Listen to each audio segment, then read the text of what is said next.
Buqim në bu CHI Bu CHI podcast.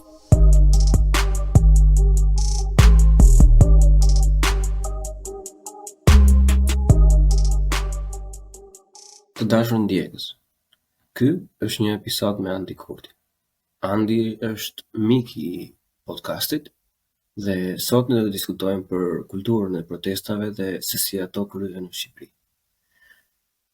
Gjatë xhirimit kemi hasur disa probleme teknike dhe për këtë gjë unë ju kërkoj ndjes, por podcasti ishte i mirë mjaftueshëm që të mos e hidhnim në kosh, por ta përdornim pasi mesazhet që përcillen janë vërtet të rëndësishme për çdo.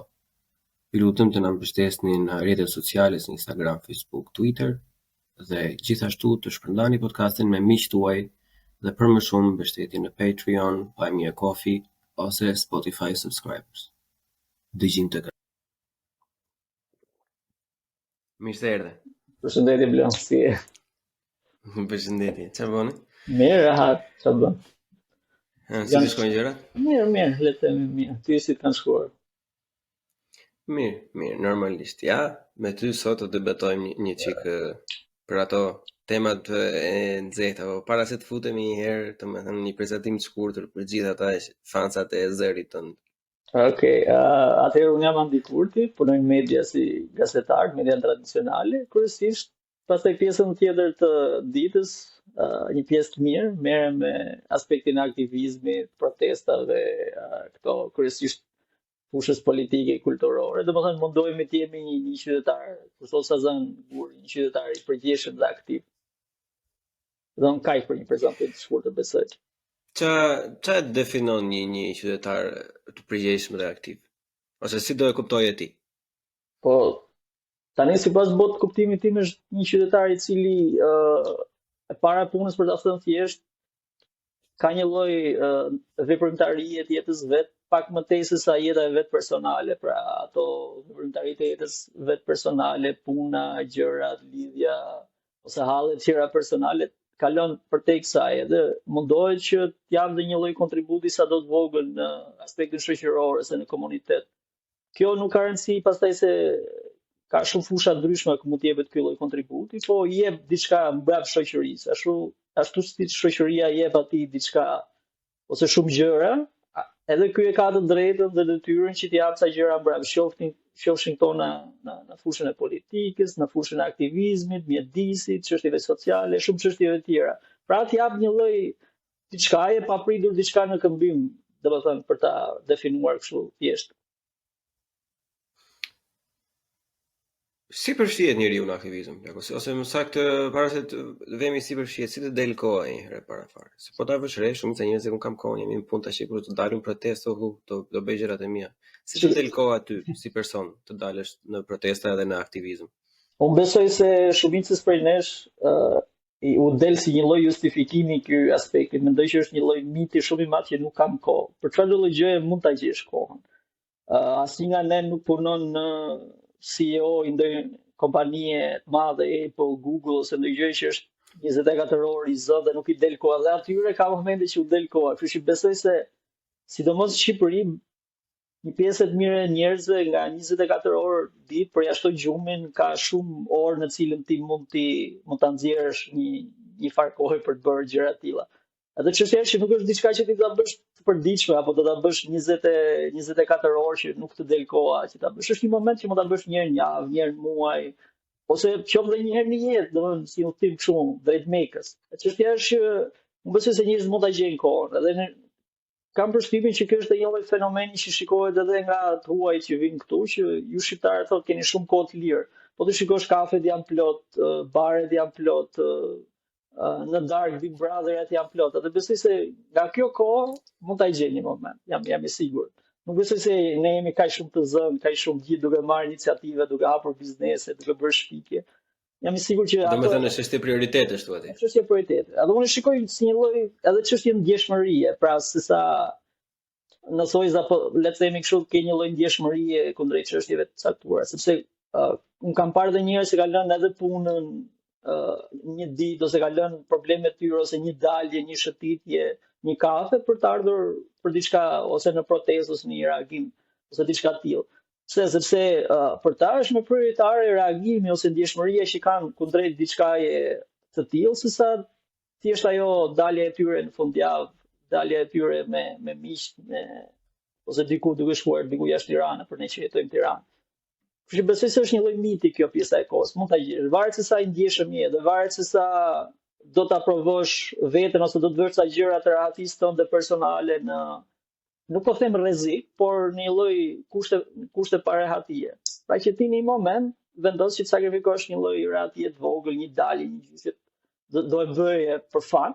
Thjesht mund vish dhe të protesta, ose mund vish të reagimi, mund vish të kjo gjëje, ke aktiviteti, varet se çfarë është. Dhe pastaj ka kohë plot për të bërë gjërat e tjera. Po nuk e di, si dini në protestat për shembull, nuk e di ku do vini, si organizoheni, e kupton? Nëse s'marr vesh nga këto gjëra. Është një justifikim tjetër që përdorin njerëzit. Unë nuk e di ku të vete, nuk e di ku do mblidhen, e ke parasysh nuk marr vesh nga këto gjëra, ata janë grup. Unë nuk e di, janë të hapur apo janë të mbyllur. Si organizohen? Si mund përfshihet njëri në aktivizëm? Shiko, kjo varet nga lloji protestës. Për shembull, ka protesta në të cilat organizohen kryesisht nga grupe të caktuara, nga organizata të caktuara, ndoshta edhe nga persona të caktuar. Por prapë ne jetojmë në kohën e rrjeteve sociale, që në çfarëdo lloj momenti ti mund ta shikosh lajmërimin për protestë ose për një aktivitet apo për diçka të ngjashme. Se bëjnë edhe shumë share, bëjnë shumë shpërndarje, kryesisht kur ka aktivitet ose ngjarje që janë me ndjeshmëri të lartë. Pastaj është vendimi i secilit, por nuk është e thënë që dikush duhet të tërheqësh që ti të vish në protestë ose të vish në diçka të ngjashme. Çështja është që ti mund dalësh dhe vetë, mund të jesh dhe ti që i organizon njerëzit, nuk është një domen i ndaluar që e ka dikush, e ka marrë me tapi dhe nuk e lejon që ta marrin tjerët. Çështja është që një protestë mund të organizohet edhe nga një person i vetëm, mund të marrë misinë e vet, njerëzit bëj organizime ose njerëzit që janë prekur nga ajo gjë. Pastaj janë edhe protesta të cilat ka ca lloj protesta që nuk kanë nevojë për organizim ose nuk kanë nevojë për thirrje. Për shembull, protesta për rritjen e çmimeve, i prek gjithë, nuk ka nevojë që dikush të organizojë dhe të thotë, "Oj, janë rritur çmimet, do dalim protestë?" Jo, ti nëse e ndjen nevojshme, del në shesh. Normalisht dikush bëhet nismëtari, dikush bëhet ai nxit si fillestar, por ama nuk ka pse ti diçka që ne presim që dal dikush dhe pastaj në fund ditës nuk del askush. Çështja është që ose do i bashkohet dikujt që e ka lajmëruar diçka të tillë më herë, ose fare mirë, domethënë mund të marrësh iniciativë vetë që një gjë të tillë ta organizosh vetë. Sidomos për çështje që siç thash, janë shumë të ndjeshme, për shembull çështjet e këtyre dhunës ndaj grave, çështje e vrasjes të tmerrshme siç ka ndodhur në Shqipëri, kur janë qenë edhe njerëz të mbrojtur nga gjykata, apo çështjen e rritjes së çmimeve, të rritjes së çmimit të naftës, karburanteve, në cilën ti je vetë me makinë dhe e shikon që një moment, një sekondë se s'po e përballoj, do të rritjen e këtij çmimi. Nuk ka nevojë të thras dikush, "Hey, është rrituar nafta." Thjesht mundohesh të organizosh. Mund të jetë një protestë për shembull një mënyrë alternative që ka qenë diskutuar, por nuk u bë. Personat që ecin me makinë, fare mirë mund ta ndalonin makinën në moment dhe justifikimi ishte që s'kemi naftë, dhe ishte një lloj proteste për rritjen e çmimit të naftës. Pra nuk ka nevojë që të ketë një lloj organizimi hierarkik që dikush duhet ta bëjë ose dikush duhet ta marrë se s'bën flamurin gjithmonë. Thjesht varet se sa i ndjeshëm je ndaj çështjeve. Pastaj ka çështje që feministe, çështje që janë pak më që ka nevojë për një lloj strukturimi, okej, në raste të tilla ka persona të caktuar që organizojnë këto ose edhe organizata, një gjë që besoj se do të diskutojmë dhe më vonë problemin e tyre, por edhe ti çfarë bën u bashkohesh, fare mirë, nuk ka, siç thash, rrjetet sociale sot janë bërë. Kjo është një pyetje tjetër tek kjo pjesë, domethënë, në cilat protesta duhet bashkohet njeriu? Unë besoj se duhet ta parashtrojmë pak si me moll, domethënë, ta parashtrojmë fillestare, për sikur ka ndonjë person që nuk e di fare se çfarë janë dhe çfarë bëhet, domethënë. Në cilat protesta ja vlen ose si ajo domatja që blen në supermarket që e kthen kështu, domethënë. Kur e shef protestën ose kauzën, si e zgjedh Robi protestën që do të marrë pjesë që të mbështesi? Atëherë unë në këtë aspekt do flas në dy plane. Në ato personal dhe në ato le të them kështu jashtë personal është një lloj objektivizmi. Po. Në aspektin objektiv është në çdo lloj proteste. Pra është një për shkak se është një lloj e drejtë qytetare, është një lloj shprehje e lirisë edhe kushtetuese të individit, të qytetarit, përderisa ka votuar, jeton në shoqëri, e ka të drejtën e protestës, edhe secili është i lirë të marr pjesë në çfarë lloji proteste. Unë personalisht njerëzve ose personalisht se si e shikoj çështjen e protestës, është që në protesta politike nuk marr pjesë, pra ose më saktë politike, se është gabim, po kryesisht në protesta partijake. Pra protestat partijake më duhen një humbje kohe, sepse janë të organizuar nga një person partijak i cili ka qëllime të caktuara, i sjell njerëzit 1 orë, 2 orë vërdall në shesh dhe nuk është se ka një qëllim kryesisht në të mirët edhe interesit qytetar, por kryesisht po e përdor për kauzën e vet politike. Dhe këtu ka një lloj abuzimi shumë të madh nga partitë politike që i sjellin njerëzit edhe në makina, me furgon, i paguajnë ose seksione ndryshme partisë. Edhe protestat e fundit të opozitës janë bërë më shumë si tip marshimesh që dalin bulevard dhe ecin, por nuk është se kanë sjellë diçka konkrete, sepse nuk kanë qenë të nisura nga poshtë nga qytetarët, por kanë qenë kryesisht me agjendë politike. Ndërsa protestat e tjera kur ka çështje në të cilat e prekin qytetarin realisht dhe kryesisht janë të organizuara nga njerëz të caktuar ose janë të organizuar në mënyrë po themi kështu të paorganizuar, po njerëzit kanë dalë sepse i ka prekur çështja. Sigurisht nuk ka protestë perfekte, se secili për nesh do mendoni që ka një lloj proteste perfekte ku ne aty duhet dalim, këtu janë kushtet tona më të mira që duhet dalim. Nuk ekziston. Ka për të pasur gjithmonë gjëra të cilat nuk na pëlqejnë në protestë, ka për të pasur persona që nuk na pëlqejnë në protestë, ka për të pasur ngjarje të cilat ndoshta nuk duhet ndodhin në protestë. Por ama çështja është që është mirë të dalësh, është mirë të reagosh, që gjëja të shnohet, të regjistrohet dhe të ndodhë reagimi se sa të ndodhë një lloj apatie ose s'dolën fare dhe për shkak këtyre vogëlsive. Se çështja është që sa më shumë protestojmë ose sa më shumë reagojmë, sa më shumë dalim, është diçka më pozitive sepse edhe mësojmë të rregullojmë gabimet tona. Ndërkohë, duke ndetur pa reaguar se s'na pëlqen X, Y, nuk na pëlqen X gjë, atëherë ndodh që as në gabimet nuk mësojmë, po as nuk kemi reaguar. Do kemi bërë dy gjëra. Ja më fal të ndërpres pak te kjo pjesa, sepse unë edhe vetë bëj pjesë në një grup të vegjël njerëzish, domethënë që e kanë shumë problem të jenë pjesë e një lëvizje ku është një person që nuk përfaqëson të njëjtat vlera. Ti pak më përpara the që refuzon të shkosh në protesta partijake për shkak se ato nuk kanë qëllim dhe drejtohen zakonisht nga liderë partije që përdorin interesin e tyre personal. Për çështjet e tjera ose për protesta që janë apartijake, por nga organizata jo fitimprurëse të tjera, a nuk do të ishte e njëjta gjë e vlefshme nëse një person ty nuk të përfaqëson mënyrën se si ti do të protestosh ose që përcjell njëjtat vlera. Shumë njerëz, edhe unë deri në një farë pike, jam i sinqert për të pjesë që e kam pak merak, nuk dua të jem në të njëjtin prizmë ose nuk dua të prezantohem nga disa individ të piketuar, domethënë. Është drejt si ndjenjë, është pa drejt, duhet ta lëmanash, duhet ta marrin parasysh, si e shef ti këtë? E kuptoj fare mirë atë që thua. Për shembull, unë do marr një shembull që besoj se edhe shumë persona mund ta kuptojnë dhe kanë pasur edhe një lloj konflikti të brendshëm personal me daljen e protesta të tilla. Për shembull, protestat në aspektin feminist ose në aspektin e të drejtave të grave ka shumë organizata të cilat le ta themi janë dhe organizata parazitare të cilat marrin vetëm fonde dhe kryesisht këto gjëra i bëjnë vetëm në aspektin fiktiv. Po nuk është se ka një lloj ndikimi real tek gratë për ndaluar dhunën e tyre për të ndihmuar ato. Por ajo si unë se si e shikoj dhe se si e kam zgjidhur këtë konflikt personal është që jam shumë dakord që ka protesta të tilla në të cilat edhe shfrytëzohet kauza, edhe bëhet një lloj kalerimi për të marrë fonde nga BE ose nga këto ambasadat e huaja.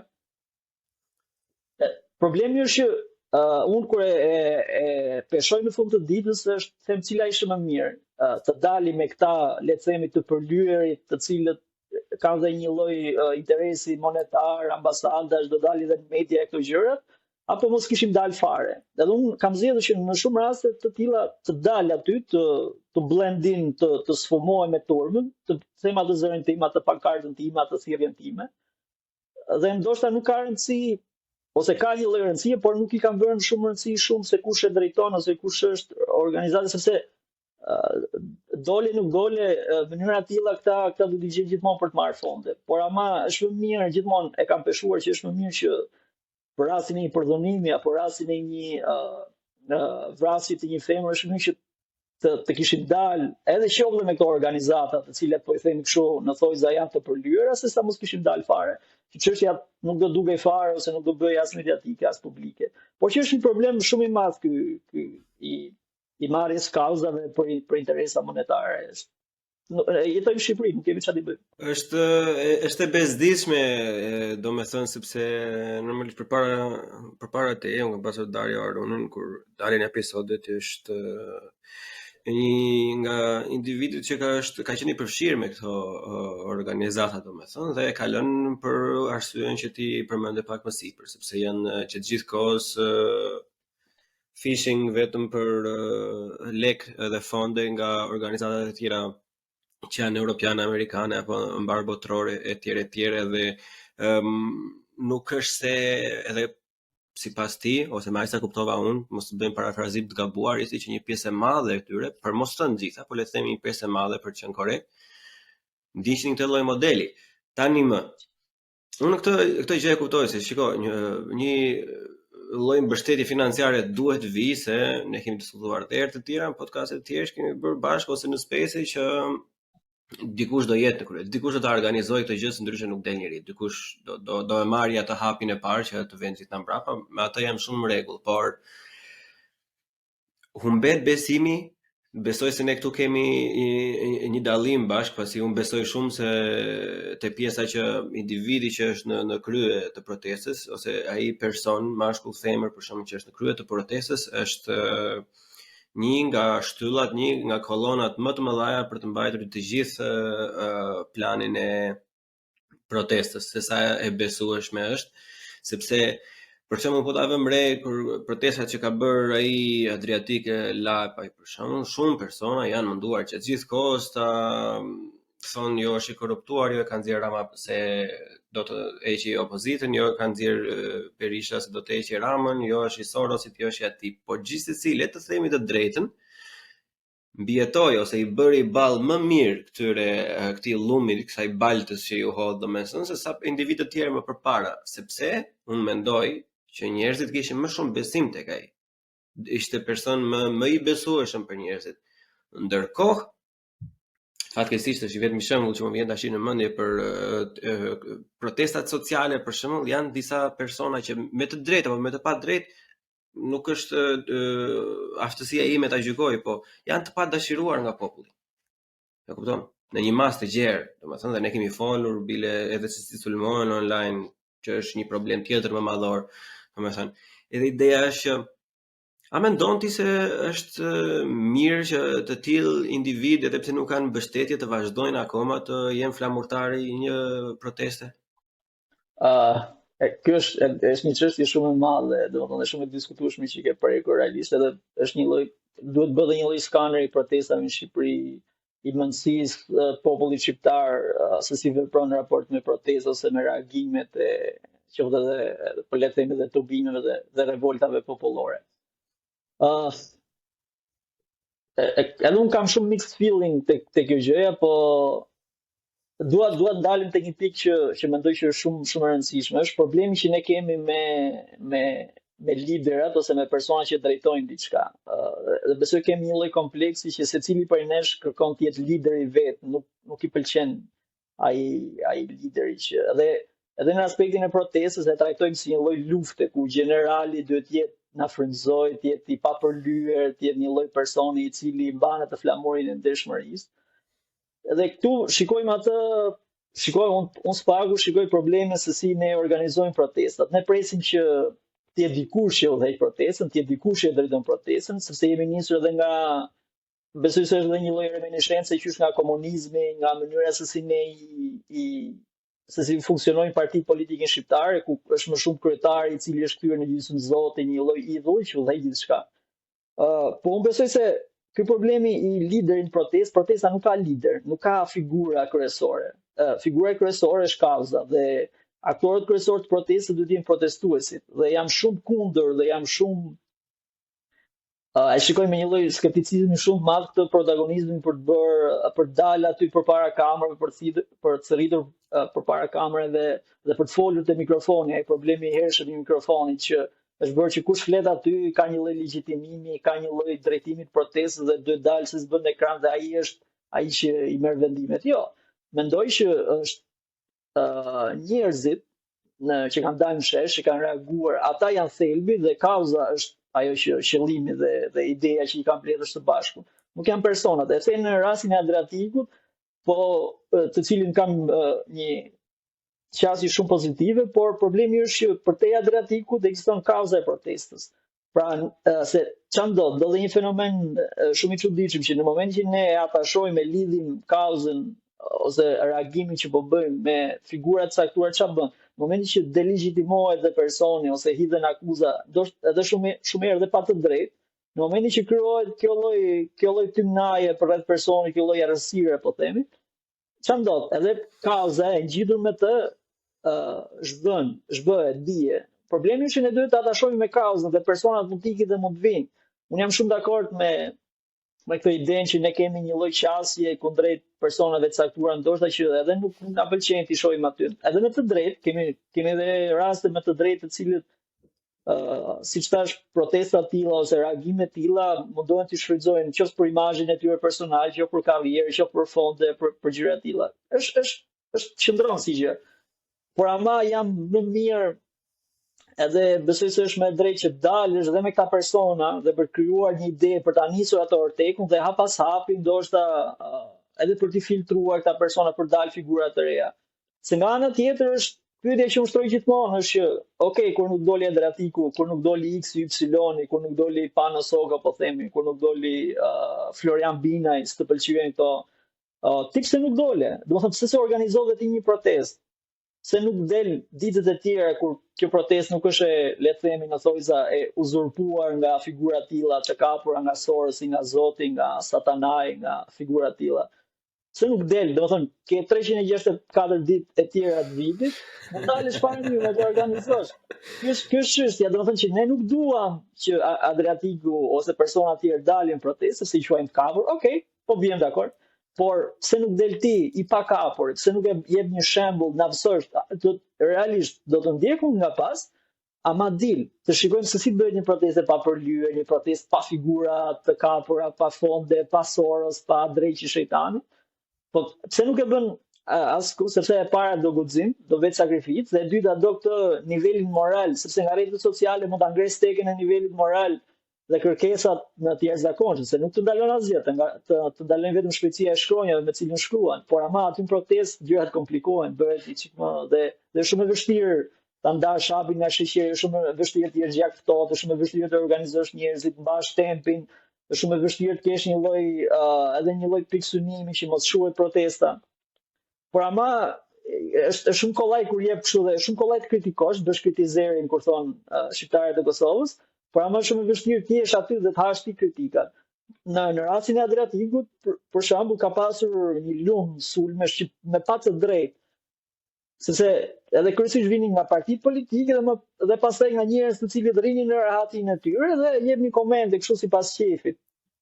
Çështja është që ti nuk mund ta shikosh një person i cili organizon një protestë ose spaku i del ball një proteste, si po të merr kapitalin tënd politik ose kauzat e tua politike. Ka ditët e tjera, ka sheshe të tjera plot Tirana, dhe qytetet e tjera ku mund të reagojë. Në këtë vend fatmirësisht dhe fatkeqësisht ka miliona gjëra që mund të reagosh dhe nuk besoj se kauzat mund të merren, mund të uzurpohen. Nuk të pëlqeu protesta e dieshme e feministëve të cilët financohen nga ambasadat. Dilti sot, bëhe më të mirë. Reago, shko tek gratë që janë nevojë, fermrat, tek gjykata, bëj presione institucionale. Domethënë unë besoj se terreni është i lirë, nuk mund të kapet në formë të tillë. Një protestë ose për te figurave, duhet dalin për te figurave. Unë kam pas raste që kanë qenë edhe figurat që kanë bërë dhe rëmuj, kanë bërë dhe një lloj snobizmi te protesta, ama ne nuk duhet të fokusohemi aty. Edhe media që japin fokus, bën një share, bën një reagim, jo. Kaloje këtë gjë dhe mundohesh që të fokusohesh tek protesta, tek kauza, gjë që është e rëndësishme. Dhe se nëse nuk e bëjmë këtë, do merremi me kështu gjëra të 4 ore, 5 ore, dhe do harrojmë thelbi. Si në shumë protesta është bërë një gjë e tillë, është harruar. Jemi marrë me figurën, jemi marrë me sherrin, jemi marrë me çka kishte veshur, jemi marrë me si kishte lyer flokët dhe kemi harruar që okay, se kishim dalë aty. Me dole fiks në shtega atje, domethënë që është pyetja ime tjetër që Mahamane që prapë ne kemi një diferencë mendimesh në këtë pjesë, sepse për shembull, normalisht kur flasim për Adriatikun ose për këto të tjerët, le të themi të drejtën, këta e kanë më të thjeshtë, sepse këto janë hallet e popullit, janë përditshmëria, janë çmime, janë gjëra të tjera. Më të vështira si protesta, janë protestat që ti përmendë, feminizmi, këto kultura sociale. Domethënë, këto janë protesta më të vështira për të organizuar në mendimin tim gjithmonë. Edhe janë edhe më të vështira për të sido për gjetur personat, sido për të qenë i pëlqyeshëm në publik e të tjerë. Dhe me që dolëm tek pjesa se si objektifikohen këto protesta, unë jam i mendimit domethënë për të vetmen arsye që këto protesta shifen, të themi të drejtën domethënë, me lup. Është një lloj kategorie njerëzish që mundohet që gjithë kohës të gjejë një gjë sa më të vogël për këtë lloj protestash, që ta thojë edhe ta përdori atë lloj argumenti ose atë lloj dobësie apo dëgjon gabimi, që janë gabime se secili e percepton ndryshe, që të mundi t'ja heqë vlerën protestës. Në këtë prizëm, unë si Bleon mendoj që me qenë se ne njohim ambientin, se çdo gjë e lidhur me ambientin ku jetojmë. Nëse do ishim në Francë, nuk do vinte shumë re njëri, do të bëj lloj-lloj gjërash. Por ne jetojmë në Shqipëri. Edhe me qenë se ambienti rreth nesh është shumë hostil, sidomos për temat sociale, domethënë, okay, për një përdhunim, për një gjë është më thjeshtë, edhe reagimi ishte i mirë, domethënë, por për që mund të themi për qenë feminist, për LGBTQI+, tani se nuk e mbaj mend si ka vajtur zinxhiri atyre. Unë mendoj se nuk është e duhur, domethënë, dhe do doja ta diskutonin pak këtë gjë, sepse janë disa gjëra që mua nuk më pëlqejnë. Mua e para nuk më pëlqen është demonizimi i masave. Mua nuk më pëlqen. Shikoj, nëse unë si Bleon kërkoj nga populli i Beratit që të ndryshojmë diçka, për shembull, nuk më dal në Berat, tash ti themi ju jeni plera, ju jeni arsyeja pse unë jam këtu, ju më keni marrë mua kur që unë të ardhmen, po na shkatroni jetën e tjerë e tjerë. Pse? Sepse është i njëjti publik ose i njëjti institucion, le ta themi në thonjza, që unë po kërkoj të më ndihmoj edhe të më japi mua një të drejtë ose të më ndësoj diçka që unë nuk e kam për momentin. Edhe unë nuk besoj se kjo gjë arritet duke e demonizuar atë targetin tënd.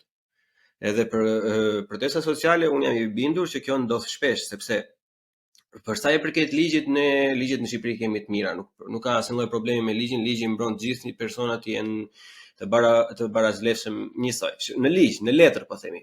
Pastaj problemi është mentaliteti, problemi është se si rriten njerëzit, problemi është se si kalon domethënë edukata nga gjyshit e prindit e fëmia e tjerë e tjerë. Kjo është problemi. Edhe me qenë se kjo është një problem mentaliteti, është një problem thellësisht shoqëror, edhe unë nuk mendoj që kur e tregon me gisht, domethënë që ti e ke fajin, nuk mendoj se është goxha funksionale. Unë mendoj që duhet gjesh një fushë të përbashkët. Themi ne jetojmë bashkë në një vend, duam njëri tjetrin e tjerë e tjerë. Dhe është dhe kjo gjëja që neve na shqetëson. Ne nuk ndjehemi mirë valla. Kupton, jam gratë, për shembull, nuk ndjehemi të trajtuara njësoj, ndjehemi të përgjithësuara e tjerë e tjerë. Por duhet vi nga një vend i mirë. A ka gabimin që mendoj që duhet vi nga një vend i mirë dhe duhet vi nga një përbashkësi, apo vazhdojmë akoma kështu me patriarkati, ju jeni që ambicien, na shkatruat jetën, na votë të ardhmen. Si thua ti? Jo, jam dakord te kjo pjesa, ka një lloj demonizimi, ka dhe një lloj, le të themi, deri diku i justifikuar nga aspekti personal, ka një lloj mlefi shumë të madh, edhe personat, sidomos me këto çështje, ka një lloj mlefi të akumuluar dhe më shumë se sa një lloj qëllimshmërie për të arritur diçka në protestë, ose për të arritur një lloj të bimi, një lloj dalje, më shumë një pjesë e mirë e personave e shfrytëzojnë për të shfryrë këtë mllefin e vet personal, të inatet, këto gjëra. Këto janë gjëra të pashmangshme. Edhe besoj se vetmja mënyrë për të rregulluar këto është e para duke nisur nga një qasje, kjo që thua ti, nga një vend i mirë dhe nga një qasje të paktën ideologjike ose edhe njerëzore pozitive. Pra që qëllimi mos jetë kjo të shprehemi ne nxjerrim këtë mllefin tonë emocional, por besoj se edhe një lloj forme tjetër e zgjidhjes është që duke dalë ose duke reaguar ose duke protestuar, sepse sa më shumë të dalësh në terren, në shesh, aq më shumë i mëson këto gjëra dhe bëhesh disi më pragmatist, dhe e kupton që kjo gjë nuk shkon gjikundi, është thjesht një inat, le të themi, adoleshenteck, një lloj shprehje e adoleshencës njeriu, ashtu siç kur kemi qenë 15-16, por nuk shkon gjikundi dhe shpesh herë kupton që ndoshta e ke edhe gabim. Po kjo ndodh, është edhe kjo një lloj anatemimi i njerëzve, i popullit ose i masave të gjëra, që ju nuk kuptoni, pse nuk dilni. Problemi është që ne gjykojmë problemet kryesisht nga perspektiva jonë dhe nuk shikojmë në çfarë pozitash mund të jenë. Unë prandaj fola në fillim për atë ndjeshmëri. Nëse një person nuk e ka ndjeshmëri, nuk e prek diçka, ti nuk mund të presësh kështu me magji, të jetë ai si ty edhe të dalë për një gjë të caktuar. Prandaj është një lloj është një lëvizje e vullnetshme, është një lëvizje e lirë, nuk është e detyruar, pra që ti duhet dalësh se s'bën. Detyra qytetare këtë ka. Mund dal sepse e ndjej, mund dal sepse mendoj, jo sepse dikush duhet të ta thotë. Dhe në këtë rast edhe demonizimi, pse nuk dilni, pse nuk ngrihet. Ka raste që tani demokracia kështu funksionon. Ka njerëz që kanë të drejtën edhe të jenë të shtypur. Domethënë më duket e çuditshme që po thotë unë dua të jemi shtypur vëlla. Nuk dua të ngrihem. Dhe ti nuk mund të thuash ngrihu se je i shtypur. Jo, thotë unë me vullnet e lirë ose edhe ndoshta vetë palish gjithë jemi shtypur. Domethënë është ironike nga një anë, por demokracia ta lejon këtë. Ai thotë unë dua që të qeverisem nga njerëz të korruptuar. Çfarë do bësh ti? Ky është problemi. Edhe në raste të tilla ka njerëz të cilët bëjnë një lloj presioni të madh se nuk dilni, bilet bëjnë edhe një lloj se kjo krijon edhe një lloj ndasie, ne dhe ata, ju dhe ne, ata dhe ky. Problemi është që kur një protestë ose një reagim duhet përpiqet të jetë sa më shumë përbashkues, pra që t'i afrojë njerëzit me njëri tjetrin, se mënyra për të përçarë dhe për të bërë kështu sekte është shumë e thjeshtë. Edhe për ta futur atë, dhe gjithmonë pushteti ose ai që ndaj të cilit ose problematikës ndaj të cilit ne po protestojmë fiton në raste të tilla. Edhe ka ndodhur kjo gjë. Nuk mund t'i kërkosh popullit, masave, se në stel populli përveç se është një masë fizike, konkrete, është dhe një lloj ideje. Pra që ti mund të shife, një shtesë të vogël te kjo pjesë, të lutem.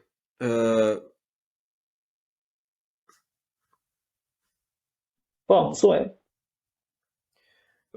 Po, shife, sepse nga kjo do të nisim. Ne gjithmonë si rini, domethënë, si brezi që po vjen, domethënë, ne kemi normalisht direkt në mendje që ne nuk duam të ndahemi siç janë ndarë PDP-s LSI, ne nuk duam që të bëhemi ne kundër jush edhe ju kundër nesh, ha? Ne kjo është plani baza, që jemi gjaku i ri, domethënë, kundër sëmundjes së vjetër. Një, edhe e dyta, në qoftë se kthehemi prapë domethënë te protestat që kanë pikpamje sociale ose tematikë sociale, domethënë, në qoftë se ti po vjen nga një vend që ti presupozon që je i shtypur, po e themi që ti je një grupim i shtypur, që diskriminohesh, dhunohesh në çfarëdo lloj mënyre, ti nuk mund të kthehesh dhe të dalësh në sheshe të bësh të njëjtën gjë, të përgjithësosh dhe të diskriminosh të njëjtit persona, sepse ajo është thjesht luftë. Unë shikoj thjesht si parti politike atë, ti thjesht po ndahesh, domethënë. Në vend që të tregosh veten për mendimin tim që sa të përbashkëta kemi njeriu, se sa nuk ka asnjë lloj ndryshimi me ato, domethënë se sa ku dëgjon gjinia jote apo preferencat jote seksuale nuk është ajo çka ty të definon, sepse ti nuk ke vetëm atë dhe njerëzit duhet të lënë rehat për këtë që ti të bësh çfarë të duash. Në këtë prizmë e shikoj. Edhe nuk më pëlqejnë ndarjet fare, edhe demonizimi, sepse edhe kemi arritur, le të themi të drejtën, me anë se edhe ti e ke vënë re që i kemi arritur në një masë të madhe që këta që dalin në rrugë për shembull janë ultra progresistë, edhe thonë ne jemi patriarkati, jemi të prapambetur, nuk bëhemi më, edhe kemi atë okay, të filloj. Okay, kërkojmë ndjes miq, kishin disa probleme të vogla teknike. Edhe shiko, e lamë përfunduam tek pjesa që nuk duhen demonizuar njerëzit, nuk duhen demonizuar ata që i kërkon diçka dhe ti përçash, sepse nëse mendojnë që je një grup i shtypur dhe i diskriminuar vet, nëse vazhdon bën të njëjtën gjë, atëherë What the fuck? Si mund të jesh ti një opsion më i mirë? Domethënë si do t'ja mbushësh mendjen ti që je opsioni më i mirë? Se s'mund të tolerosh duke thënë që duke shprehur agresivitet, është si ajo përhapja e krishterimit me kryqëzata, e kupton? Zoti im të fal edhe të do, edhe për këtë arsye unë do të vras derisa ti ta besosh. Kështu që nuk e di si e shoh si këtë. Është kjo çështja e të kthyerit, domethënë për hir të drejtësisë ose këto social justice warriors, që për hir të kësaj drejtësie që unë mendoj që duhet të jetë kështu, ç'a bëj? Kthehem një lloj dhunuesi se e përsëris të pjesën e krimit. Pra, që vetëm me këto akuzat me gjëra të cilat janë shumë ndonjëherë edhe një lloj dhune. Pra, ç'a bëjmë? Luftojmë dhunën me dhunë. Nuk e luftojmë aspektin e dhunës me një lloj aspekt ose një lloj qasje pozitive ose duke i shkuar çështje se janë çështje shumë të komplikuara, janë çështje shumë të vështira, nuk janë kaq nëse ti nuk e pranon mendimin tim atëherë ti je dhunues, nëse ti nuk mendon si mua, është një frazë që përdoret shpesh, nëse ti nuk mendon ashtu siç unë mendoj, jo vetëm që e ke gabim, por ti je dhunues, je njëri i një lloj sekta. E ç'a bëjmë? Krijojmë një lloj dy palë, dy skuadra të cilat luftojnë njëra tjetrën. Mua personalisht kjo më duket shumë e gabuar, edhe nuk besoj se është e justifikoj, normalisht e justifikoj deri diku, siç thash, një lloj mlefi, edhe një lloj shprehje personale, por besoj se njerëzit duhet të jenë pak më të zgjuar se sa kaq ta të kalojnë këtë pjesën e gjërave të tyre personale, sepse krijon një lloj lufte dhunë me dhunë, normalisht kjo do sjell kundërreagim nga ana tjetër, se nuk shihemi për qenie super racionale. Dhe çfarë do krijoj kjo, do sfumohet, do zhduket pjesa e diskutimit të kauzës, edhe do merremi më shumë me njëri tjetrin, do bëjmë sulme personale kundër njëri tjetrit, ju nuk kuptoni, ne nuk kuptojmë, ju jeni kështu, ne jemi ashtu. Dhe çfarë do krijoj një zhurmëri shumë e madhe midis dy grupimeve dhe iku kauza, o harrua gjëja për cilën ne kishim dalë ose po reagonim ose po diskutonim. Ky është një problem shumë i madh, qoftë diskutimet politike, çfarë do të diskutimi, ne nuk mësojmë ose nuk dim të diskutojmë përtej asaj vetes tonë. Kryesisht e lidhim idenë me veten. Nuk mund të diskutojmë një ide përtej vetes, pra që kjo gjëja është përtej interesit tonë, është përtej asaj çka ne mendojmë personalisht. Ndoshta mund mos jemi dhe dakord me gjë. Por ama duhet kemi një farë respekti edhe ta dëgjojmë tjetrin, edhe ta lëmë të shprehë mendimin e tyre, sepse jo çdo mendim i ynë është perfekt, përkundrazi. Edhe fillojmë pastaj i bëjmë njerëzve cancel culture ose i bëjmë një lloj gjykimi kështu të çuditshëm, sikur na ka dhënë dikush një atribut, një lloj spektri gjykatësi që okay, ne jemi ata që e dim ç'është më e mirë. Nuk kam parë shumë raste në protesta të tilla në cilat okay, dakor, ti ke një mendim të caktuar, problemi është që ti nuk mund ta imponosh mendimin tënd, nuk mund ta imponosh qasjen tënde edhe ndaj personave të cilët nuk mendojnë ashtu. Ka shumë njerëz që ti mendon që mendojnë gabim, por është e drejta e tyre të mendojnë, përderisa nuk është kriminale, është gjë tjetër kriminale, nëse aty normalisht merren instanca shtetërore me diçka që është kriminale. Në momentin që është e diskutueshme, ti nuk ke pse bën policin, gjykatësin, nuk ke pse bën njeriu e gjithë ditur për të ushtruar një lloj presioni që okay, mendimi im është i duri dhe jo vetëm është i duri, por dhe duhet pranuar gjithësisht. Jo, thjesht është mendimi jo dhe kaq. Po ka vërtet njerëz domethënë që mendojnë që ne nuk kemi mjaftuar shumë cancel culture, që mendojnë që ne duhet jemi më keq, domethënë duhet jemi më rëndshëm në këtë pjesë, duhet të cancelojmë njerëzit, domethënë të sulmojmë sa më shumë. Gjithmonë ke gjë shufit me dy presa. Është vërtet nuk kemi mjaftuar shumë cancel culture, nuk është një kulturë mirëfilli e ushtruar ose e prodhuar në Shqipëri, është edhe një lloj imitimi nga jashtë. Nuk kemi cancel culture, por problemi është që në gjitha gjërat ne jemi që kështu i marrim si shabllon ose si modele nga jashtë. Çështja është që ne duhet kemi cancel culture ose jo cancel culture në kuptimin e parë, por më shumë një lloj moshonepsi ose një lloj refuzimi ndaj personave që dalin për shembull në televizion ose në hapësirat publike dhe thonë kokrat e budallallëqeve. Do të thonë gjëra që nuk qëndrojnë në asnjë lloj forme. Dhe persona të tillë ç'a bëjmë ne? Jo vetëm që nuk i bëjmë cancel, po dhe i ndjekim, u japim para, dhe nga ana tjetër, ndaj këtyre personave jam dakord që duhet të ketë një lloj ndalimi, jo sepse po ndalon mendimin e tij, po ka e di që do ta nuk bie shumë dakord. Unë po them, më lër ta sqaroj. Po them tek njerëzit të cilët thonë idiotësira. Nuk po them njerëzit që thonë mendimin e tyre. Është tjetër mendimi jot. Pra ne nuk bijem dakord mbi këtë çështje, unë mendoj kështu dhe s'kemi pse të bijemi dakord, se jemi individë të ndryshëm. Është tjetër të thuash për shembull idiotësira komplet, domethënë që ti nuk ti rrok as mendja dhe ti shkosh ti thuash televizion kombëtar ose në hapësirë publike shumë të madhe. Persona të tillë është realisht duhet ndaluar së folurin në hapësirën publike. Nëse ti e para nuk je as specialist, as njëri i dur, do nuk mund flasësh për fizik, kështu duke dhënë mësime fizike, formula fizike, pa bërë dy pare shkollë në fizikë. Se kjo është problemi. Bëjnë shumë specialist, del ai thotë specialist i X-it.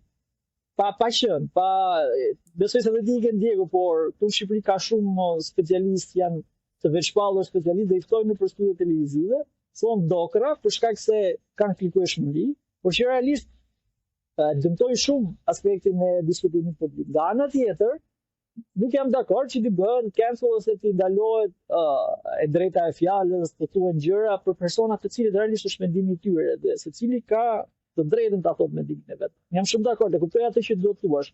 Thjesht ndahem tek pjesa në cilën duhet ndaluar këta njerëz që thonë gjëra të rrezikshme. Nuk mund të dalë dikush për shembull, një çështje e prekshme është çështja e vaksinave. Jam shumë dakord, ka pasur edhe doktorë në Shqipëri të cilët janë treguar skeptik për vaksinat, për maskën, për masat edhe kanë dalë dhe unë kam ndjekur me shumë kënaqësi edhe kam rënë shpesh dakord me ta. Është tjetër të dalësh, të bësh skeptikun, është të thuash me fakte pse i kundërshton vaksinat ose pse i kundërshton maskën e gjëra të tilla ose masat që janë marrë, etc. Dhe është gjë tjetër të flasësh për alien, për shndrimin në zombi edhe të dalësh se pastaj është ky debati i madh ku fillon liria e shprehjes dhe ku fillon ajo pjesa që ti rrezikon të tjerët. Pikërisht, edhe më lërte të parashtroj diçka që ta vazhdosh mendimin aty. Ne më pak më përpara thamë domethënë që nëse ne duhet të jemi pjesë e lëvizjeve, ne duhet të jemi pjesë e fjalës lirë dhe të qenë shembull. Sa më kishte marrë malli për të burinë e Shqipërisë. Edhe e tha edhe pak më parë, domethënë që është e thjeshtë të kritikosh, por nëse diçka s'të pëlqen bëje vetëm mirë. Edhe unë këtë, domethënë që kur e kam pranuar si ide që kur s'të pëlqen bëje vetëm mirë, e para fare prandaj bëj këtë që bëj. Unë domethënë vetëm pyetje bëj, nuk është se kam ndonjë domethënë super bagazh vetë ku e gjeta. Që e kuptoj më thjesht, domethënë pse nuk vlen e njëjta gjë për këtë? Nëse janë ata persona kaq të rrezikshëm që thon dokra, domethënë etj, pse nuk vlen e njëjta gjë edhe për këta që nëse ky tipi nuk është ai që thotë se është, edhe e thotë gjëra të gabuara, që ne e dimë që ka jashtëzakonisht shumë gjëra të gabuara, domethënë që neve e shohim në të qindën e sekondit, por fatkeqësisht ka njerëz që i besojnë. Po pse nuk vlen e njëjta gjë për këta individu, domethënë kur ne themi që okay, këta e kanë gabim, pse nuk del një tjetër që ta kundërshtoj këtë tipin, domethënë ai lej. Edhe unë ta them këtë vetëm për të vetmin arsye sepse ku ndahet vur. E kupton, ku ndahet domethënë rrezikshmëria me jo rrezikshmërinë, ku ndahet fjala e lirë nga kjo hateful speech tash që po e fusin tani avash se vdesin ne të importojmë. E kupton, ku ndahet spekulimi dhe skepticizmi nga dezinformimi.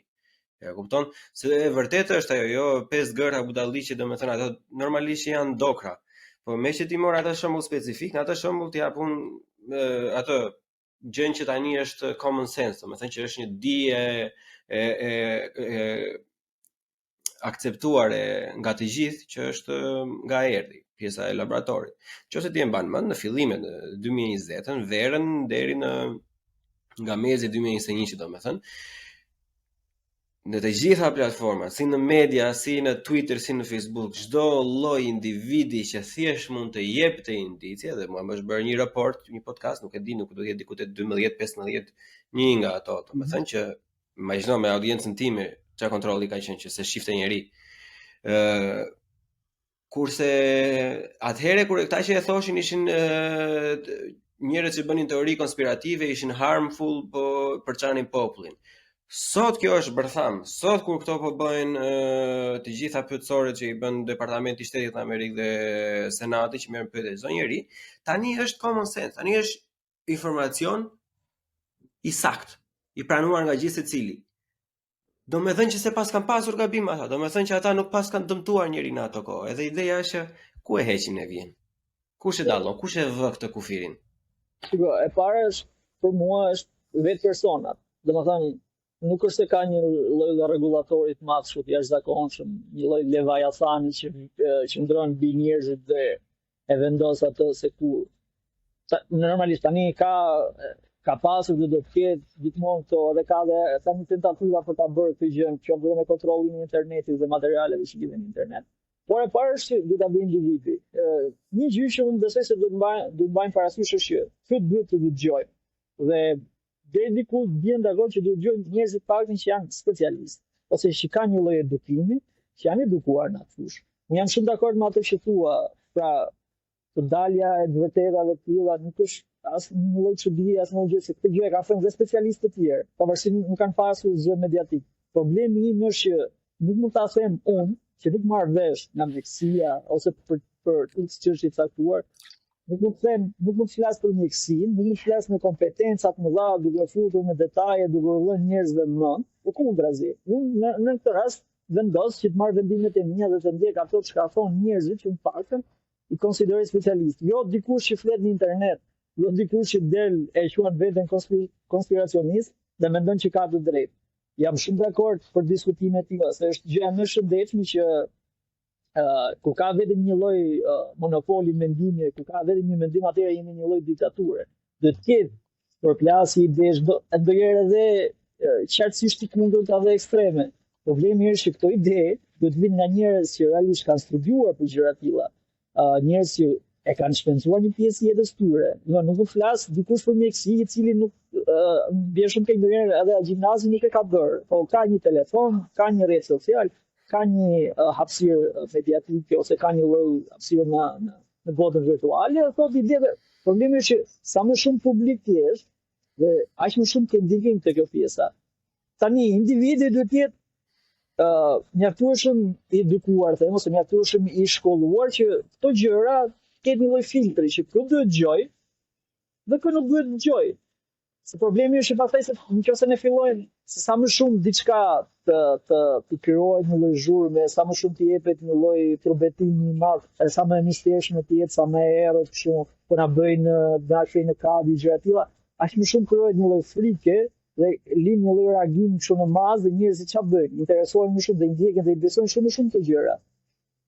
Çështja është që ndonjëherë këto mund të kenë, unë po flas të gjëra të cilat janë konkrete dhe gjëra të cilat mund të thellin edhe një lloj rreziku në popullatë. Dakor, nuk na pëlqejnë X grupime, nuk na pëlqejnë X ide, nuk na pëlqejnë X sjellje politike, nuk bëhet cancel te kjo pjesa. Por kjo nuk është shumë e dëmshme. Problemi është që në rastet e shëndetit ose në rastet ku jeta jonë është totalisht në rrezik, ka raste që fjalë të thëna në publik kanë ndikuar. Për shembull, unë marr një rast kur Trumpi foli për shumë raste dhe kisha edhe për shumë gjëra të drejtë, virusi i Kinës e gjëra të tilla, por ama një moment tek foli për të larë fytin me acid dhe tre persona në Meksik. Nuk e di është fake news, por unë kam dëgjuar Trumpin që nuk po them që unë dikuar ndaj. Po gjithsesi e kuptoj, e kuptoj mesazhin. Ndonjëherë edhe pjesa fake, ndonjëherë edhe një fjalë e thënë pa kujdes, mund të ndikojë tek personat e tjerë dhe çfarë bën? Njeriu në kushte ku do të shpëtoj, në kushte ku mendon që i rrezikohet jeta, çfarë bën? Do të gjejë ato zgjidhje më imediate, më shpejta, ndonjëherë pa logjikshme, edhe shkon pi acid dhe vdes. Normalisht nuk është. Andi shiko se dua të kuptojmë diçka, se domethënë dua ta mendojmë të dy në njëjtën kohë këto që më mbas të arrin në një konkluzion. Shumë gjëra nga këto, sidomos kur vin nga lart, domethënë kur vin nga Zeusi, kur vin nga Rama, kur vin nga perandoria, nga qeveria, domethënë ka një efekt bumerang, dashur, se e vëm re, domethënë normalisht unë e kuptoj edhe miqtan e tjerë ka përmendur faktin që duhet në rast të krizës, siç janë sëmundje apo epidemi ose pandemi apo luftë të tjera duhet ka një lloj far kontrolli sepse mban popullin në masë. Po efekti bumerang i kësaj është kjo tjetra, që herët avon njëra do dali. E kupton? Edhe në qoftë se në harkun e kësaj kohe për këtë lloj gjëje janë ngritur 10 gjëra. Po nga këto 10 gjëra që aludojnë vetëm 2 janë sakta. E kupton? Vetëm 2 janë gjëra që vërtet ekzistojnë, domethënë. Në kohën që i ke bërë censur të 10-ave, dhe mbas 2 vitesh vërtetojnë, një pjesë shumë e madhe e njerëzve do të thonë, domethënë pas ka qenë diçka. Domethënë shteti vërtet pas ka pasur frikë, e pas ka censuruar. Qëse janë këto 2, pse mos t'jenë 3? Pse mos t'jenë 4? Where the fuck does it end? E kupton? Edhe unë prandaj jam me pjesën që thjesht lëre, domethënë. Unë mendoj se duhet të kontrollohen njerëz si Trump, ja pse Edi Rama normalisht duhet të kontrollohen se kanë pozicione publike, nuk mund të thonë gjëra me qëllim apo pa qëllim, domethënë nuk mund të thonë. Edhe nëse e thon diçka siç e the ti në mënyrë të gabuar ose fjalëformimi nuk është i duri, ose dali direkt nesër pas nerës të thojë që njerëz të dashur, kjo isha ajo që doja unë të thoja, mënyra se si u tha, linte kujton për të dëshiruar ose mund të formoj mënyrë. Nuk diskutohet fare, por nuk mund të censurohet Andi që nëse pas nesër thonë ore vllai i dashur po ka vajtur nafta me 3000 lekë vlla. Po të thotë ti jo, je fake news. Se ti je fake news se ti do që të ngacmosh popullin, do të krijosh destabilitet. Ti nuk mund të postosh dot foto të karburanteve, nuk mund të postosh dot asnjë foto të faturës, asnjë media nuk të merr ty që thotë, ka shembull absurd, po thjesht sa për kështu.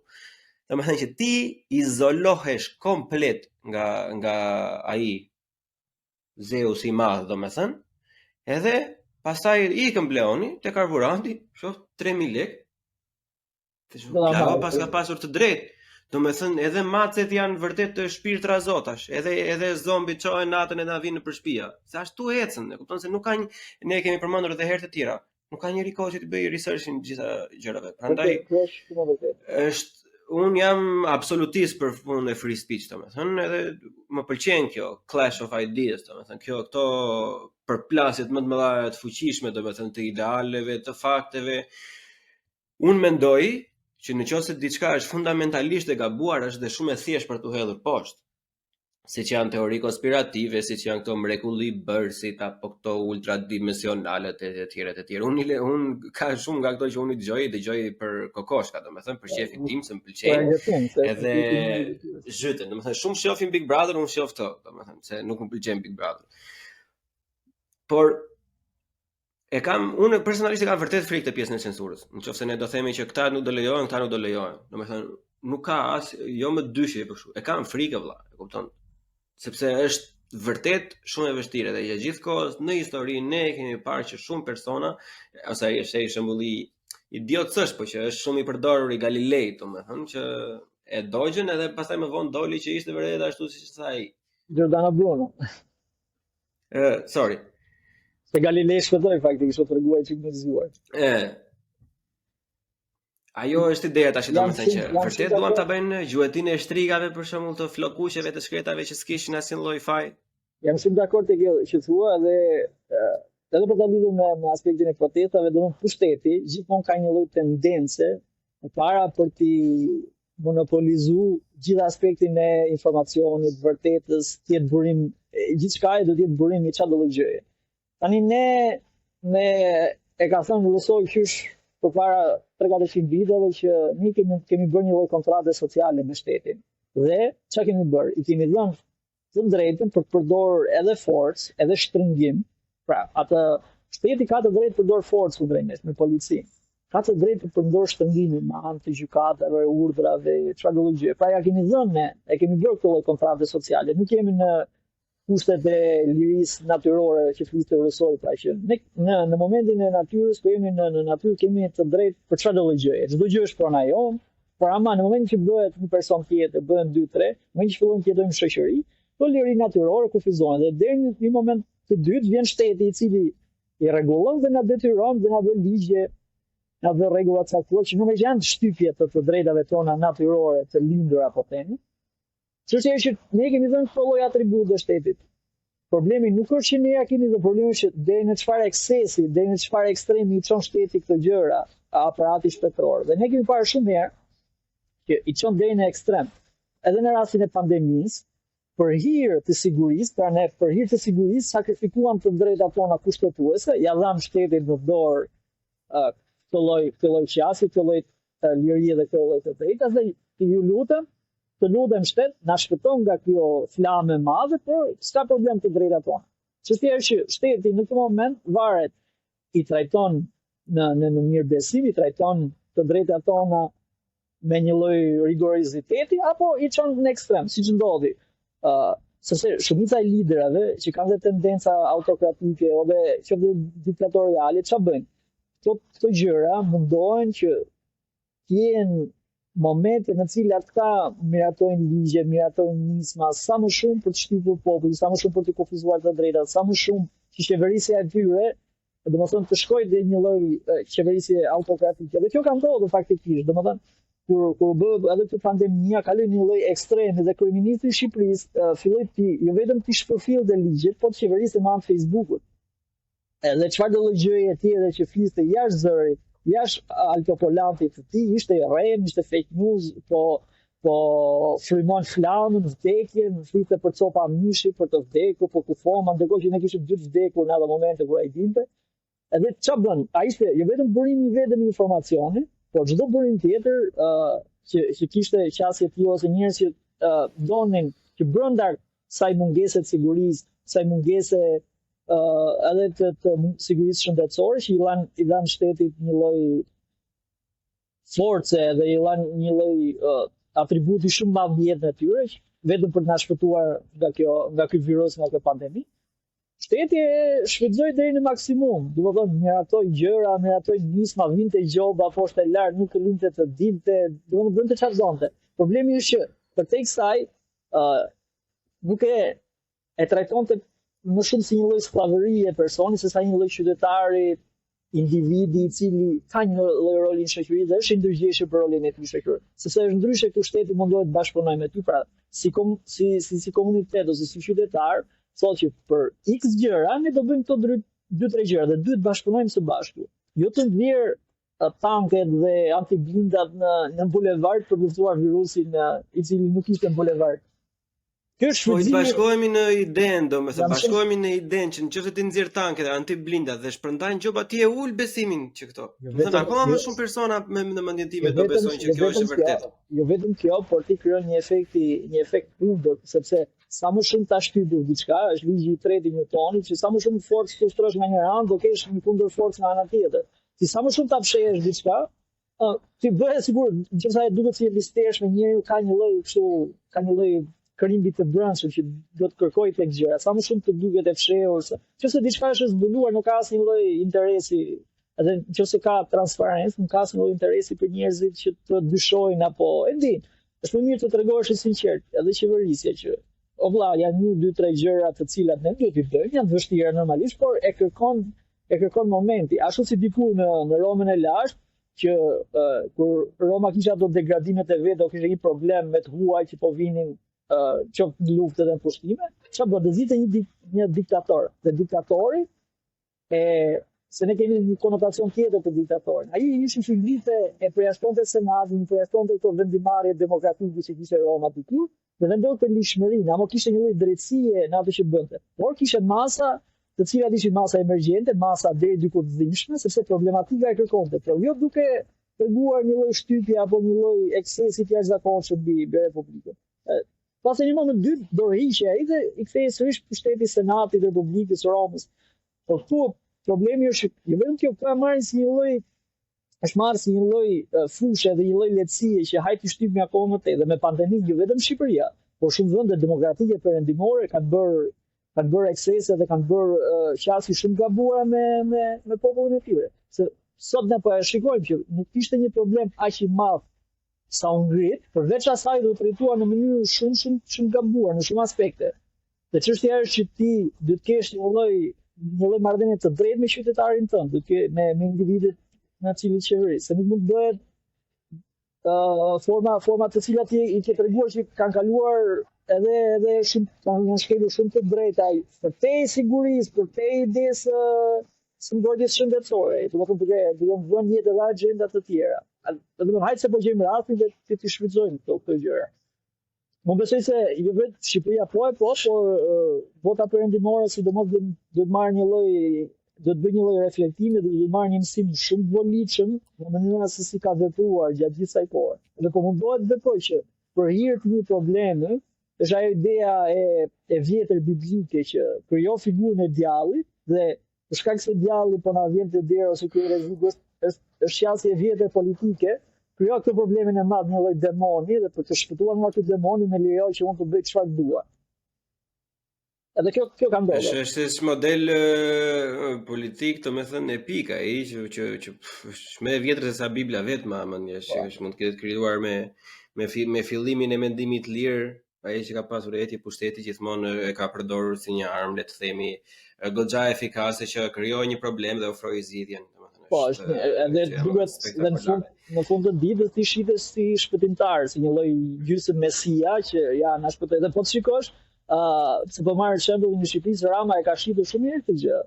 Domethënë, thoshte ja, vetëm ne mund t'ju shpëtojmë, vetëm unë, ne ishim ta, u shpëtuam nga tërmeti, u shpëtuam nga pandemia. Domethënë duke marrë rolin e një lloj mesie, duke bërë dhe këto efektet, këto montazhet e figurave, drejthijet e gjëra të tilla. Aty doja të dilja domethënë si për tematik të fundit për këtë episod ishte realiteti shqiptar, domethënë të largohemi këtyre temave sociale se janë dhe goxha inflamatore, po siç e tham janë dhe pak më të vështira për tu futur në korniza në krahasim me të drejtat bazike, domethënë që në Shqipëri këtej, domethënë se po shikojmë një realitet domethënë paralel, një gjë që ndodh në Francë për rritjen e moshës së pensionit, domethënë. Do ta përmendë diçka të vogël përpara se të kalojmë te kjo, se harova e kam çnuar këtu. Uzurpimi i temave nga njëra tjetra është diçka që unë për shembull e kam vdekje valla, më ha, domethënë më ha nga brenda, nuk e duroj dot. Çfarë ndodh tash në Francë? Se ka dolja video e famshme atë gocën që kërcete, domethënë që ishte shumë hip, ishte shumë gjë e bukur një moment. Edhe po fliste për klimën valla, e kupton? Edhe në kënga thoshte klima dhe mosha e pensionit janë një njëjta gjë. How the fuck? Janë të njëjti drejtim politik që po shtyn ngritjen e pensioneve në Europë, është njëjti drejtim politik që po do t'i heqi kapacitetin fermerëve në Holland, që para disa kohësh domethënë fshtuan si parti e sapo krijuar shumicën për të drejtuar vendin. Si mund të dalësh ai një person pa pik lidhje, domethënë pa pik turpi. Ja, po e them mund që mos ta thuash ti domethënë, edhe të thuash që klima dhe rritja e pensionit janë një njëjta gjë. Edhe kjo gjë domethënë ndodh jashtëzakonisht shumë për çdo lloj gjëje, se ka ndodhur me studentat atëherë atë kohë që filloi përpjet problematikën e studentëve dhe u futën të gjitha bashkë si e kështu që futet ajo lokomotiva dhe gjithë vagonat nga mbrapa pasaj. Përdhunohen njerëz. Sa herë që përdhunohen njerëz dalin këto, jo po ashtu unë, jo po LGBT, jo po Edi Rama, jo po kështu, jo po kështu. Edhe bie, e kupton, sepse nëse nuk je i specializuar në diçka, nëse ti nuk ke flamurin e ngritur për diçka dhe ti qëndrosh asaj deri në fund, derisa ajo të mbaroj, bie se gjërat e mira bëhen një nga një dhe avash. Paket kështu all inclusive nuk ka më. Ne nuk arrim dot të ndryshojmë një nga një. Si mund të kemi ne aftësinë të ndryshojmë të gjitha paket bashkë? Unë e kuptoj nga njëra anë që mbase mundohen të mbledhen një masë më të madhe njerëzish, le të themi se kur dalin feminizëm, mund dalin LGBT, ose mund dalin studenta, mund të dalin edhe kështu alumni, domethënë njerëz që sapo kanë dalë nga shkolla. Po harrojmë që njerëzit janë më të ndryshëm, e kupton, edhe një njerëz që të pëlqen këtë protestë nuk pëlqen protestën tjetër. Ja, shiko, unë jam shumë dakord te pjesa e mbivendosjes kauzave edhe çështjeve sepse bëhet rrëmuj. Se sa të ndërlidhura janë gjërat, pastaj mund të diskutojmë nga ana teorike, nga ana praktike, etc. Po problemi është që kauza, kur ti del për një kauzë, është duhet të qëndrosh asaj kauze, se pastaj nëse ne fillojmë secili shpreh mendimin ton, kauzat tona, problemet tona, bëhet një lloj gjurëdije që nuk merret vesh, sfumohet kauza e parë dhe as kauza e dytë që ti po ngre, nuk është se do marr përkundra, si bëhet zhurë, bëhet një lloj kakofonimi që nuk e di çfarë po ndodh. Nëse ti ke dalë për pensionin, di për pensionin. Nëse do të dalësh për klimën, di për klimën një ditë tjetër, ka metoda tjera. Mund këto lloj gjërash i quaj një lloj kështu me një lloj kalerimi të X kauze me një kauzë tjetër. Pra ti nuk do dalësh për dhunën dhe grave dhe pastaj thua, "Ore, një sekond, flasim edhe për mjedisin." Jo, ky nuk është edhe një leksion akademik ose një leksion universitet, fillon me një temë dhe përfundon me një temë kryesisht. Pra, është vetëm podcasti i cili e ka këtë atribut që mund të flas për çfarë do lloj teme. Paktën njerëzit. Është diçka shumë e lirë ose një lloj diskutimi, një lloj gjë, kjo është gjë tjetër. Por ti nuk Ose se ne mësojmë, ne bëjmë pyetje, unë pyetje bëj zakonisht, domethënë pak gjëra ka që unë kam ide të mira që do vdes deri në fund. Unë s'kam asnjë ide që do vdisja për atë, domethënë. E ka thënë që podcastet ose hapësirat në online janë hapësira të lira ku njerëzit nuk mundohen që ti imponojmë apo të themi diçka njerëzve që okay, se kur del në shesh normalisht ti po thua diçka, po mundohesh të krijosh diçka në publik. Kurse një podcast, që një intervistë vogël ose një bisedë shoqërore, një bisedë edhe në fakultet midis një rrethi të ngushtë është gjë tjetër, sepse ti mundohesh, po bisedon kryesisht me personin. Por është gjë tjetër kur ti del te hapësira e madhe publike, ku realisht po flet për diçka publike, për diçka që na prek gjithëve. Dhe ti nuk mund të bësh përzierje kauzash, edhe shikon njerëz grumbull dhe thua, okay, le ta shfrytëzojmë të rast flasdon për atë që mendoj. Dhe unë shikoj shpesh herë këtë gjë, edhe në protesta. Është që ka dalë dikush aty dhe pastaj fillon të tregon historinë e jetës së tij, tregon problemet që atij e preki, domethënë duhet dalim përtej kësaj personale, duhet dalim përtej atyre që janë thjesht mendimet tona dhe ato gjëra që dua të shpreh. Duhet kuptosh dhe vendin, dhe momentin, dhe kohën. Pra duhet të ketë një lloj racionaliteti të personit që një sekond, nuk është vendi për të folur për këtë gjë. Mund të jetë si problematik shumë shqetësuese, por nuk është momenti kur ne kemi dalë, po them, në shesh për dhunën e grave, po e marr si shembull që dilesh vetë. Nuk mund të flasim me banorët në Berat, në Fier, në Librash, ku kanë ujë. Jam shumë dakord, është një problem shumë shqetësues. Okay, dakord. Thjesht mund dalësh një ditë tjetër, mund dalësh një vend tjetër. Ore plus ata banorë do dalin vetë njëre para fare, nuk mund dalësh ti marrësh vëmendjen tjetrit me që e bëri ky pa bërë asnjë lloj organizimi ti, pa u munduar fare ti asnjë lloj momenti, të gjithë grupimin që këta kështu do ta marrësh ti ta përdorësh për vetëm të detale vëllai. Futemi tek një gjë shumë interesante që kemi tek protestuesi profesionist I cili reagon për çdo lloj gjëje, që unë jam ai që reagoj. Dhe nuk lën për shembull banorët që të reagojnë vetë, nuk lën grupet e interesit, nuk lën personat e prekur. Që njerëzit, ne do të thonë që njerëzit të cilët preken drejt për së drejtë duhet të reagojnë dhe protestojnë vetë. Ne kemi dalë shikon disa persona që dalin për çdo lloj proteste, janë ata që marrin të atribuimin japin vetë që unë protestoj për çdo gjë. Edhe për ujin, edhe për dritat, edhe për LGBT, edhe për të drejtat e femrave, edhe për çështje gjyqësore, edhe për çmime, edhe për këtë, edhe për atë. Pra, është një lloj protestuesi profesionist ose si profesion që unë jam ai që protestoj për këtë gjë. Ajo është dhe vrim e zezë, mos e këta protestuesit, domethënë kur dalin për gjitha gjëra, në momentin e parë që nuk do dalin për një kauzë, thonë që pse s'dole ti për atë kauzë, domethënë çfarë të pëlqen ty ajo, je kundër atyre o je kundër Beratit, je kundër Sali Berishës, je homofob, je kështu, je ashtu, e kupton është. Prandaj nuk duhet të hyhet asnjëherë asaj vrimet zezë. Duhet ta mësosh, okay, duhet artikulojmë qëllimet, gjërat për cilën kemi dalë në këtë protestë. Kemi dalë për X gjë, dhe të shëtrojmë sa X gjë deri në fund. Përkundrazi, domethënë që ta çojmë edhe të bëjmë një lloj presioni edhe tek ajo gjëja që po protestojmë kundër te institucionet, te shoqëria, ta çojmë deri në fund, mos se pastaj po përzin kauzat bëhet një lloj shqetësie që se marrin vesh nga humba ajo shija e sallatës, nuk e dim cila është domati, cila është djallti, cila është kjo. Bëhet një lloj shumë, nuk e di, mua këto gjërat më ç'a bën? I krijon degëzime shumë të caktuara, edhe vëmendje njerëzore.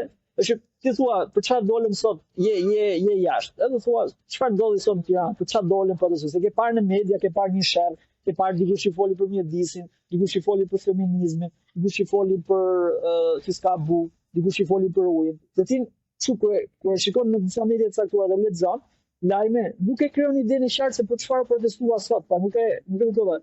Nuk doli, se doli dhe çfarë u arrit. Po ti shikon kështu copzat. Prandaj ndodhin dhe ato herë të tjera që ne kemi debatuar, për shkakun që unë kam pasur edhe informacion të gabuar ose kam gjykuar në mënyrë të gabuar, kam bërë kritika që nuk qëndronin për të vetmin fakt sepse thjesht informacioni im si variabël ka qenë gabim ose edhe ai shumë sa mendimi im të keq në gabim.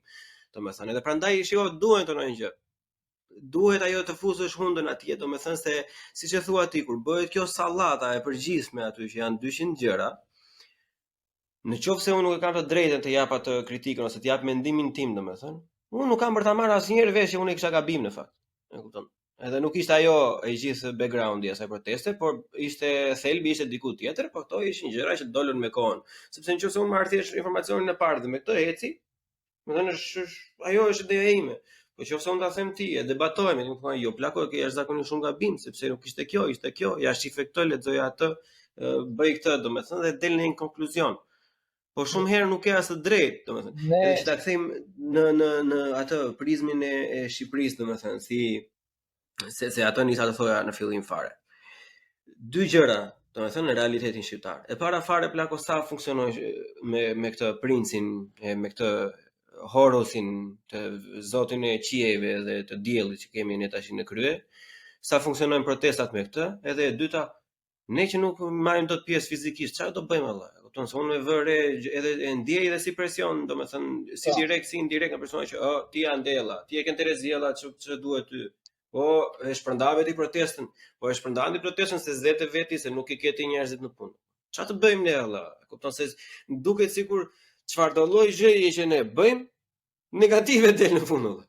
Është si ajo refrenja e vjetër me të birin dhe t'jatin me gomarin, që njëri i hipit, ata i zbriti, se cili thoshte atë mendimin e vet.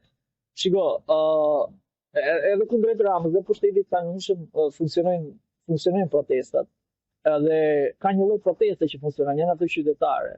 Rama në raport me protestat partiake nuk e ka problem fare kundërzi. Ti ke parë dhe shpesh herë tallet me to, nuk është se e di, sepse ata që kanë dalë aty nuk janë individ, po janë një lloj turme shumë e madhe. Domethënë që po ti marrësh në totalitetin e vet, ata mund të ndahen në 1-2 persona. Është lideri dhe gjithë kanë joint lideri, shikojnë çfarë do thotë ai, do jap direktivat, të mos e dikin shpejt. Dhe nuk e shqetëson kjo rrugë proteste, edhe sikur të bëhen 1 milion veta. Ajo çka unë s'pa ku e kam parë që shqetëson janë protestat qytetare dhe prandaj bën një lloj lufte shumë madhe për t'i ndarë, për t'i përçarë, për t'i anatemuar shpesh herë. Edhe me studentët, kur do flasin, kur do bëjmë kështu, se u fut në mënyrën e butë. Po të shikosh protestat në cilët ai nuk i flas fare, që janë protestat politike, as i bën një koment denigrues dhe i lë aty. Kurse protestat qytetare mundohet që edhe studentëve ndonjëherë, mundohet që e para të futet kështu me të mira, me të butë, që edhe qëllimi i tij është e para përçarja, dhe pastaj përçarja disa ti blej, disa krijoj to sulmet kundrejt njëri tjetrit, pra grupimet të caktuara që prit ne jemi këta, ju nuk e keni të drejtë. Krijohet një lloj zhurmë, dhe në momentin që krijohet kjo zhurmë dhe prishet një lloj uniteti midis protestuesve, siç ndodhi në rastin e studentëve, merr shumë protesta ashtu siç ndodhi atje. Çështja është që këto protesta Rama i ka frikë, unë e kam parë shumë mirë, unë kam fjetur në shesh në rastin e armëve kimike, edhe kam parë dhe fjalimin e tij, që ishte një fjalim nga ana letrare shumë i mirë, por nga zëri i tij duket shumë i trembur, domethënë sepse aty ishte moment që ne realisht po flinim aty, nuk ishte në zgjidhje çështje, o do na merrnin me forcë, o do më kish nga që kishte shumë persona, ishte pothuajse pamundur. Morën kishte kështu kazan nga këto fuçi po i dijshme dhe po flinim aty realisht. Edhe kishte njerëz që na sillnin dhe ushqime, molto, gjëra. Edhe të nesër me datë 15 kur kemi sjell edhe studentët nga gjithë fakultetet që nuk kishin nevojë për organizim. Thjesht kam folur me një nga ata të fakultetit mjekësisë, ishte presidenti i këshillit studentor atje, dhe nuk se kishte nevojë, ata thonin na do shkojmë, sido edhe thjesht për drejtimin, dhe kanë ardhur me mira njerëz. Dhe çështja është që në atë protestë Rama kishte frikë, në protestën e Klodian Rashës kishte frikë, që vra Klodian Rashën, në protestën e studentëve kishte frikë, në protestën e rritjes së çmimeve kishte frikë, sepse e di që ka njerëz, që kanë parë shumë prindër që kanë dalë me fëmijën e tyre pa u thënë kush, thjesht e kanë parë rrjetet sociale do dalë thoshte, sepse mua më prek të pelenave të fëmijëve, më prek të vaji, më prek të ushqimet që ble, dhe ai nuk ka nevojë, dhe ai është njëri i ndihmuar, sepse kjo është një protestë, ti je i ndihmuar dhe det. Dhe në këto momente kur shikoni një masë të tilla, mundohet që me gjitha format, me propagandën, me media, ne ose janë pak njerëz, jo i kanë nxjerr Saliu, jo i kanë nxjerr ky, i kanë nxjerr ai. Sepse nuk kur dalin njerëzit e Saliu, ose njerëzit e medias nuk thotë i kanë nxjerr Saliu gamë. Edhe di që është protestë tallë dhe kaq. Po gjithmonë mundohet ose këto akuzat, edhe opozita bën akuza, që është gjëja më e çuditshme në rast të tilla kundrejt protestave qytetare, se po i merr gjoja domenin të protestuarit, që është diçka ekskluzive. Po protesta i ka frikë normalisht, sepse e para e prekin aty dhe më shumë te pjesa e imazhit, te pjesa e propagandës, e ka shumë fiksim këtë pjesë.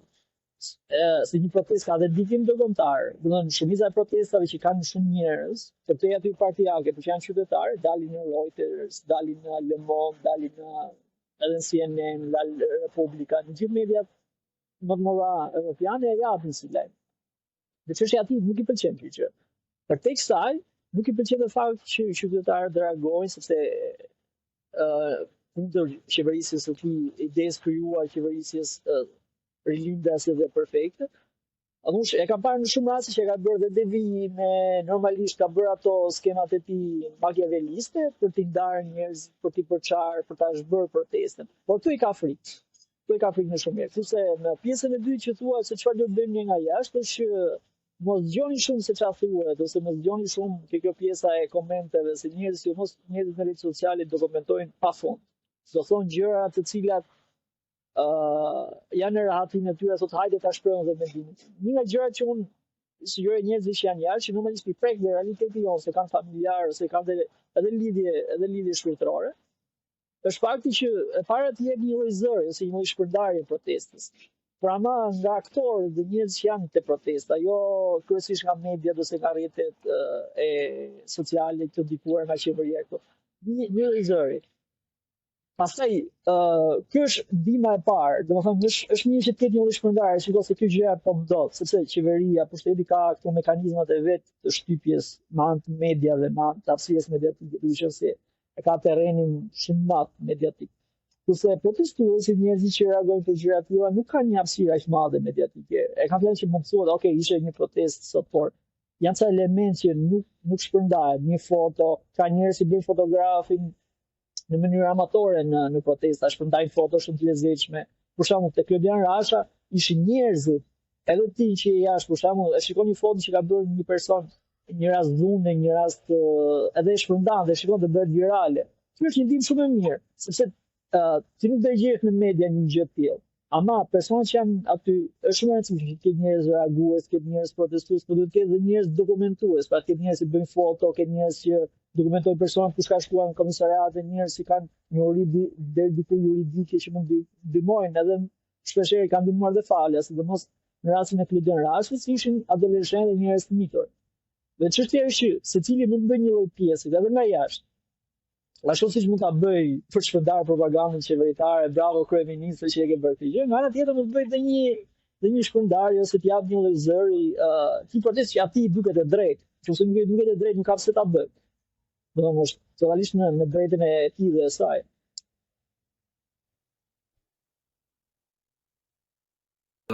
Ma japësh edhe një mendim për sa i përket uzurpimit të hapësirës publike nga kokosi? Se kemi edhe për momentin është podcasti më i ndjekur në Shqipëri, e kupton, me një episod. Kjo është interesante, duke qenë se punoj vetë media, është shumë interesante si gjë sepse Rama ka një lloj tendence shumë autokratike te ky aspekt. Ai mendon, unë mund ta them vetë kështu, ka edhe një lloj tendence hitleriane që për të bërë një lloj qasje që unë ato gjëra që i bëj unë janë më të mira. Jo vetëm që janë më të mira, por njerëzit e tjerë nuk dinë. Po të shikosh edhe në ideologjinë e tij, Lëbonja ka bërë një shkrim shumë mirë para ca kohësh te Panorama. Duhet se ka mbi shoqëritë maline ku merr edhe në trajtesë këtë Ramën dhe aspektin e tij psikologjik. Dhe bën një zbërthim shumë mirë, duke qenë se e ka pasur edhe mik dikur dhe ka punuar me të. Çështja është që ai mendon që gjitha gjërat i bën më së miri, qeverisjen e bën më së miri dhe jo vetëm që e bën më së miri, por kritikat janë gjëra të gabuara, nuk duhen bërë, duhen shuar. A ka shkuar deri në atë lloj ekstremi, domethënë që për merr profesionin dhe ne gazetarëve që thonë që domethënë është absurde të shikosh një kryeministër të çfarë do vendi normal perëndimor që në punë të kryeministrisë, në punët për cilët është zgjedhur aty kur është zgjedhur, do merret me podcaste, po tjetër çfarë, do merret me shëndisje, me pundore, nuk e di, domethënë është një person kur thot Platoni 2500 vjet më përpara që personi kur zgjidhet i humb lirit në një farë forme, ato lirit dhe ato hedonizmat e vet personal në raport me gjërat që do të bëj. Kushtohet kryesisht detyrës, është një lloj i sakrifikuarit. Pra e zhduk ose e minimizon sado personalitetin e tij, dëshirat e personalitetit të tij, sepse ti nuk mund të jesh kryeminist dhe fillosh të plotësosh dëshirat e tua tani. Sepse detyra e kryeministrit ka një funksion të caktuar. Unë duhet shumë e çuditshme që aq ka kaluar në ekstrem që mendon që jo vetëm gazetari janë kazan, jo vetëm media nuk bën, por do ta bëjnë detyrën e gazetarisë. Po mirë, bëj gazetarin, bëj gjyqësorin, bëj ekzekutivin, bëj parlamentarin. Do thënë, tani vetëm ka ngel me në lajene, se nuk vini të lajene të mirë, nuk vit lajene të Rama Shpi, sepse diun ti. Do thënë, aq ekstreme ka kaluar. Do thënë, mua më duket shumë e çmendur si gjë. Dhe duhet parë të gjithë mënyra e qeverisë, se po të shikosh, ai thotë unë jam arkitekt, dizenjon se si duhet jetë Tirana. Vë kërpulla, vë art, jo vetëm shi vë, po thotë janë shumë të bukur dhe nuk i gjykoni siç duhet. Ky është art, ky është kështu. Vë instalacione, bën libra, bën gjëra, dhe duhet që një lloj imponimi që pranojë një kartën tim me hir ose me pa hir. Duhet bëhet te kryeministria, nuk e di, ka dhënë 4 milionë euro, një gjë që i ka lindur ideja e tij. Deri tani tek ideja e podcastit që do thënë, po zë një hapësirë publike që kryesisht do ta kenë gazetarët ose njerëzit që janë marrë me publicistik, ose edhe njerëzit të cilët kanë një lloj dëshire që duan të bëjnë një, po që kanë kohë të lirë vëlla, që janë njerëz që nuk janë as kryeministra, as ministra, se vaj me deti, nëse ministrat dhe kryeministrat të fillojnë bëjnë zënë të hapësirat që paktën duhet i zënë deri në farë pike ne, ta lëm gjitha profesionet dhe gjën kryeministin. Për mua më duket një gjë shumë absurde dhe që tregon gjithë mundësinë se si ai qeverisë dhe gjithë mundësinë se si ai e koncepton popullin e vet, se si koncepton ata që së paku duhet ishin kritikuesi, që duhet ishin pala tjetër në raport me të. Ai jo vetëm që nuk do që ata të ekzistojnë, por do që këtë pozicion ta ketë gjithë vetë. Dhe atëherë le të themi në sistemin e kaluar mundis, ku televizioni ishte shtetëror e diktonte partia, ku çdo gjë diktonte partia dhe ti vetëm ishe një punëtor i mirë i cili përsëritse bëje përsëritjen e veprave që si dhe për se fare mirë kjo gjë po ndodh edhe me Po shife, Andi, është problematika më kryesore është sepse ai këto modele kanë nisur që kur nisi me ato me dalje në Facebook, me dalje në Twitter, domethënë unë në Ohata e vërtetoi me kur do hapi atë RTV që tha jeni gjithë kazane, unë lajme do jap vet. Edhe i vulën fare tash me podcast-et, domethënë etj. Pavarësisht se hajde le për të diskutuar tash janë shifra të vërteta apo janë buste që vijnë nga administrata me detyrime shpërndarje. Kjo është tjetër. Shihen e lëj. Po, ja po shihen e lëj në publik, e kupton? Se bën me administrat me detyrim, pa detyrim, numri është atje, e kupton? Një person që nuk di se për çfarë bëhet fjalë, shef atë. Është shumë e vërtetë, ai dominon hapësirën mediatike në Shqipëri. Domethënë bëhet live, kjo është edhe ndjekje. Ne kemi një grup privat për sa i përket podcasteve që diskutojmë tematika, diskutojmë këto gjëra për pjesën anën teknike, anën e këtu, edhe ishte ajo java ishte podcasti numër 1, domethënë të futesh në USA, domethënë Albanian podcast dilte numri 1. Atë vendin ta zinte ai, e kupton? Është absurditeti komplet. Është krijuar pa që kryeministri i Shqipërisë, po të shikoj ti bota perëndimore dhe daljet e kryeministrave, liderave të mëdhenj shtetor, nuk janë kaq shpeshta. Domethënë edhe gjatë pandemisë, mbajnë mend dhe Merkel që dilte shumë rrallë. Ose edhe personalisht. Ky dilte 3-4 herë në orë në Facebook. Domethënë ishin frikë njerëzit edhe te telefoni, si laj duart, laj këtë, laj atë. Nuk është çmenduri, por është absurd dhe realisht që ti të marrësh një pozicion që realisht nuk të takon fare. Domethënë, unë jam shumë dakord, kur t'jap dorëheqjen Rama dhe ti një person i liu, ka asnjë problem, unë bëj podcast sa duhet, dhe nuk e kam inat as pak, domethënë bile do ndjek me kënaqësi, ta shohim çfarë thot.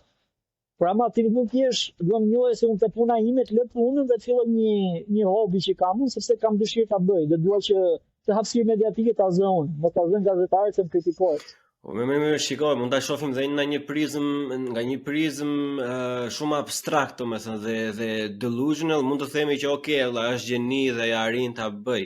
Ai nuk përcjell as atë që donte të përcjell, se tha flasim, ajo është gjatë gjithë kohës me nder muhabetit, më falin për gjuhën, po lëpirje bythe nga fillimi deri në fund.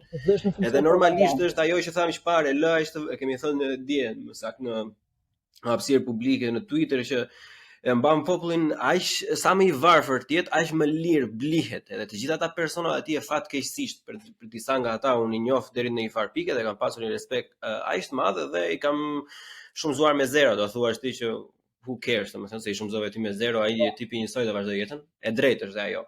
Po ideja është që janë është shumë e vështirë të shifje se si më duhet ta përmend Luiza Gega 2 vite më përpara ka bërë xhiron e çdo lloj Aldo Morning Show çfarë janë këto, të gjitha radiot e mundshme, të gjitha emisionet e mundshme. Ne stërvitemi në Balt, nuk kemi kushte, i çojmë fëmijët këtu, i çojmë fëmijët atje, do ikim në Kenya të bëjmë stërvitin atje, kupton, në Kenya ishte, domethënë do ikim i bëjmë stërvitin atje se i kanë kushtet më të mira. Fast forward 2-3 vite më vonë, 4 vite më vonë, thua unë nuk e kuptoj pse këta ikin edhe nuk rinë që të bëjmë diçka të bukur këtu bashkë. Amin. Shiko, këtu më ke dalë një temë shumë interesante se këtu ka një lloj është një kështu hani i madh për diskutuar. Çështja e parë është që Rama është nga këto duhet njohur një meritë shumë e fortë është që ai është shumë i zotit për të dhënë dhe për të kapur njerëz të caktuar për na vënë kundër njëri tjetrit. Është strategji shumë e mirë. Domethënë që e vë si një lloj thesi boksi Luiza Gegën ose artistë të tjerë, edhe domethënë atlet dhe artist, edhe thotë që shiko, siç ka ndodhur. Domethënë këta po shajnë këta që janë modele, që janë njerëz të mirë, që janë njerëz të cilët kanë një lloj arritje dhe këta edhe duke munduar përballja me dy grupime duke i vënë kundër një tjetrit, shiko, ekziston një grupim që kanë inat për suksesin. Dhe vë Luiza Gegën këtë kanë qërima, këngëtar, artisti, vë si një lloj thesi boksi për shlyet inati popullor. Dhe Rama deli larg në këtë mes, sepse inati, mlefi u lidhet atyre. Unë jam shumë dakord te kjo pjesa, por këta nuk duhen sulmuar, nuk duhen trajtuar si një lloj thesi boksi se kërkon këtë efektin që Dorama që e ka mirë menduar. Unë besoj se në Shqipëri është shumë e vërtetë që ne mos flasim për njerëz, po them këtë termin konkret artist, pra që ne mund të quajmë një artist i cili ka ndjeshmëri. Mund të flasim për aktor, mund të flasim për këngëtar, mund të flasim për atlet, por realisht në termin atlet ose gjimnast në 360 gradë të këtij koncepti nuk mund të flasim, sepse për këtë profesionit një artist, një person i tillë që merret me gjëra të tilla, ka një lloj ndjeshmërie publike. Dhe ti nuk ta shikosh që ti lëpijet apo ti bëjnë servilin persona të tillë duke u përdorur për propagandë, duke mos e ndoshta edhe duke e kuptuar, edhe duke mos e kuptuar, që përdoren si lloj mashe që ai të arrijë ato qëllimet e veta të caktuara. Shikoj me Ramën, me Velien, edhe me Berishën dikur që merrni këngëtar, merrni njerëz të cilën kanë një lloj ndikimi publik, kanë një lloj përqyeshmërie dhe i marrin. Është traditë, është qasje e vjetër që qysh në Romë e lart. Edhe do të merr gladiatorët, ata shohësh me disa nga gladiatorët. Problemi është që një artist, sipas meje, ose një person i cili merret me fushën e arteve dhe sporteve, gjithmonë kundrejt pushtetit ka një lloj radikalizmi, ka një lloj mospërqyeshmërie. Gjithmonë duhet të jetë një lloj opozitari i përjetshëm, sepse pushteti ka gjithmonë tendenca shtypse. Arti, sporti, profesionet të tilla, domethënë veprimtarisë humane njerëzore kanë gjithmonë për ta bërë njeriu të lirë, pa i shkuar te konjunkturat shtypse. Dhe figura të tilla, domethënë si Luiza Gega, si këta, unë i shikoj me edhe një lloj gjunahi, po pra bien në këtë lloj-llojen e Ramës. Domethënë ti nuk mund të shitesh drejt ta haj se jam shumë dakord, fliste për stërvitje në Bal, në Lodz, nuk paguhen se janë dhe shumë fusha tjera që nuk paguhen. Por ti fakti që tu zgjidh ti problemi dhe Rama po të jep ca shpërblime, ca dekorata, nuk mund ta shesësh vetë dhe sepse nëse ti ke marrë të dekorata është për vite ndjesh mirë, nuk mund të shkosh tani si ajo nusja që të marrin ec këte i kanë drejt të marrë të lëviz me Cadillac, të jap sa aty thjesht për propagandë, sepse Rama e bën për propagandën e vet atë.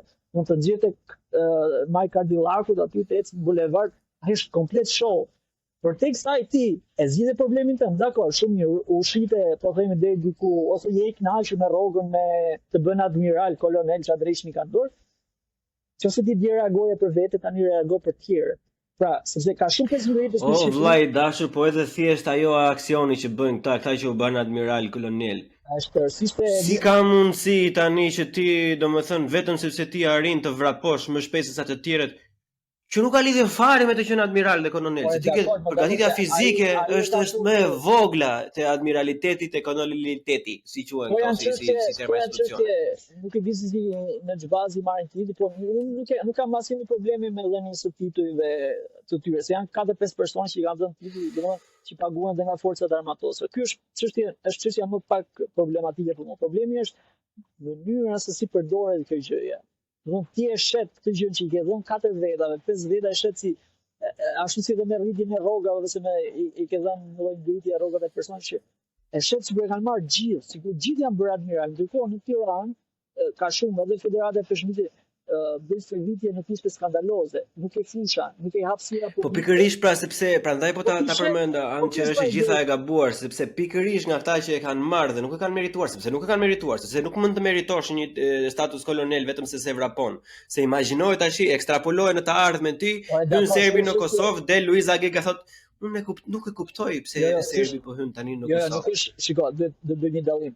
Dhënia me nuk është se po jep kolonel që të shkojnë luftë. Ai është një lloj titulli më shumë simbolik, që merr një lloj pagese dhe ka një lloj statusi. Unë jam dakord me ato dhënien.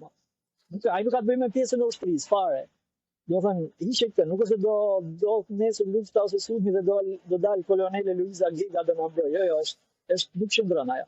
Çështja është, e kam fjalën te përdorimi dhe te propaganda që bëhet, që ti ç'a bën.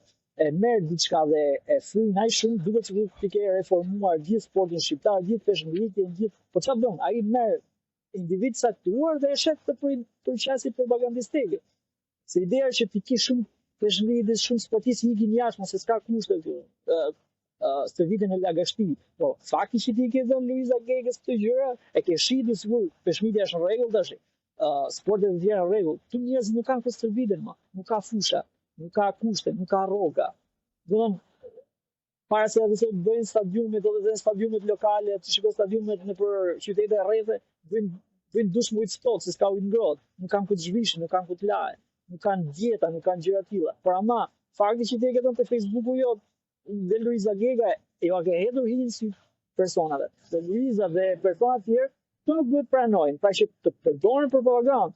Më vjen keq, por shteti shqiptar, Ministria e Arsimit, edhe e kulturës dhe edhe Ministria e Sporteve e ka për detyrë të përkujdeset për sportistët e saj elitar. E ka për detyrë të përkujdeset edhe për sportistët e saj mesatar. Po çfarë do të gjë? Jo merr 3-4 figura ti promovoj, pompoj për hir propagandës, lëvizjen e kabillak, po gjithë vrapuesit e tjerë të Shqipërisë, po gjithë peshngritësit e tjerë të Shqipërisë për të kanë qenë një majve. Çfarë bëj? Çfarë ndodh? Ku janë rrogat? Ku janë dieta? Ku janë gjërat e tjera? Edhe do të thotë pse shkojnë dhe ashtu konkurrojnë me shtete tjera. Normalisht se nuk kanë gjetur kushte të tilla. Pastaj të futemi te plaga që unë kam plagë personale te pjesa e çështjes kulturës dhe artistëve të cilët na bën si dekor për rreth Veliajt dhe Edi Ramës, kjo është gjëja më e shpirtur. Domethënë, ti mund ta quash veten artist, edhe të shkosh të bësh dekor dhe të bësh kështu boj muri te takimet e tyre elektorale ose takimet e propagandës tyre, kjo është e shpifur.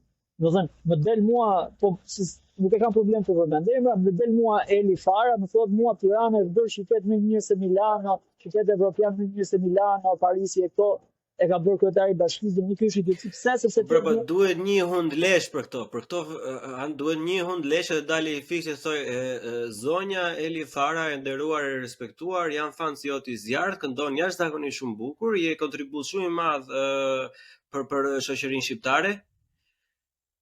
Çfarë mutin di për politikën? Se duhet të dalë dikush ja thoj këtë. Shiko, për tek kësaj, se kjo gjithmonë më krijon një lloj efekti negativ, unë mendoj që duhet dalë shembull pozitiv, të cilët i qëndrojnë kësaj përballje dhe nuk shiten. Unë po më mend dy emra, për shembull, që e kam pasur rastin edhe ti shikoj kështu. Te teatri Ndjeri Max Velo ka mbajtur një qëndrim shumë pozitiv. Ka qenë ndër të vetmit, ka qenë shok i Ramës, ka qenë po ka mbajtur qëndrime të kundërta me e ka thënë që është batëdi urbanistika ai që duan të bëjnë. Vdiqja i shkrepi, edhe shkon ky atë të cilin unë e cilësoj si një lloj vëmje, si qenie Erion Veliaj, dhe i vu rrugën a një shkolle emrin e tij, ku ndërkohë ai gjithkohës e ka pas kundërshtuar, po thjesht për të marrë nga kapitali dhe për të marrë nga figura e tij, domethënë për ta bërë edhe për të vdekjes. I dyti është një shkrimtar edhe përkthyes Rudi Erbara, e kanë ftuar edhe në kryeministri, edhe për cilin kam shumë respekt, e kam ftuar edhe për përkthimin e tij që ka dalë përkthimi më i mirë, ka marrë një çmim në Evropë me këtë Moby Dickun. Edhe në rastin e teatrit, domethënë është një person që ka refuzuar të shkojë ke këto takime, është ndër të paktit që unë e di realisht personalisht që ka shkuar, e ka ftuar disa herë për të bërë pjesë, e ka thënë ai, bile sa i ka bërë një betim, nuk shkelte Art Turbina tek ai teatri i vjetër, që është pas shemjes të teatrit kombëtar. Por ama e kanë ftuar disa herë sepse duan ta bëjnë pjesë të kësaj ansambli të madh të propagandës, që hajde bëj kështu na qendroni në sfond, japim një dekorat në lek dhe ti hesht. Dhe ai unë e respektoj shumë vendimin e ka thënë që nuk jo vetëm që nuk shkoj, por nuk shiten për diçka të tillë. Sepse njeriu që ka një lloj ndjeshmërie artistike, ka një lloj ndjeshmërie ideologjike, filozofike, do të qëndroj parimeve të veta deri diku, edhe duke i dalë kundër interesave të tij personale edhe monetar. Sa është fare mirë që në një rrogë me disa dekorata, hajde shitemi gjithë, dhe ky është problemi, që sa janë shit në administratë, sa janë shit në art, sa janë shit në politikë. Problemi është që nëse ti që je, po themi, elita e sportit, e artit, nëse ti shitet që mendon që ai shkreti që ka fëmijën pa bukë, ose ka një dyqan aty, ose ka një punë që merr 500.000 lekë muaj në administratë, nuk do shitet, nuk do shes votën. Se nëse ti që ke lirinë më të madhe intelektuale, filozofike dhe ke një lloj ndjeshmërie dhe je disi më i edukuar se ai, nëse ti shitet, ai të shikon që ti shitesh dhe del në televizor pa pikë, ai nuk do ta shes votën e vet, nuk do ta shes atë lirinë e vet për diçka më shumë. Nuk kanë empati këta plak, sepse këta nuk e shohin veten te populli. Në momentin e parë që marrin një shpërblim, një post, domethënë largohen, nuk i duket vetja më pjesë e plebejve, thënë në një mënyrë të keqe. Duke vetja sikur janë më të mirë. I mungon empatia publike. Ndryshimi nuk vjen nga elita, pra nga intelektuali, nga e pretin. Ti mund ta presësh pa me gjithë respektin që kam për nga një bari i cili është më majt mali, ai shkreti do merret me delet dhe me dhit. Nuk do vi ai të Po s'ka kohë të merret me atë punë edhe po doj. Është gjithmonë po pra, është gjithmonë një lloj lisie, po them, me pa folur gjithmonë janë elitat ato që heqin përpara shoqërisë. Janë ata që kanë një lloj mendimi, disi më të edukuar, dhe si kuptojnë diçka më shumë, që kanë liri për te hallit të ngrënjes, halleve të përditshmërisë, që mund të bëjnë edhe një veprimtari përtej kësaj gjëje. Dhe ta njerëz, nëse këta shiten, normalisht ty të shitur koka, të shitur ajo pjesa e trupit e shoqërisë që mendon. Në momentin që kjo pjesë është shitur, vjen shumë keq, po nuk do të se pjesët e tjera të trupit do bëjnë revolucion. Është shumë e trisht, sepse ajo koka është gjithmonë ose e ikur ose e shitur.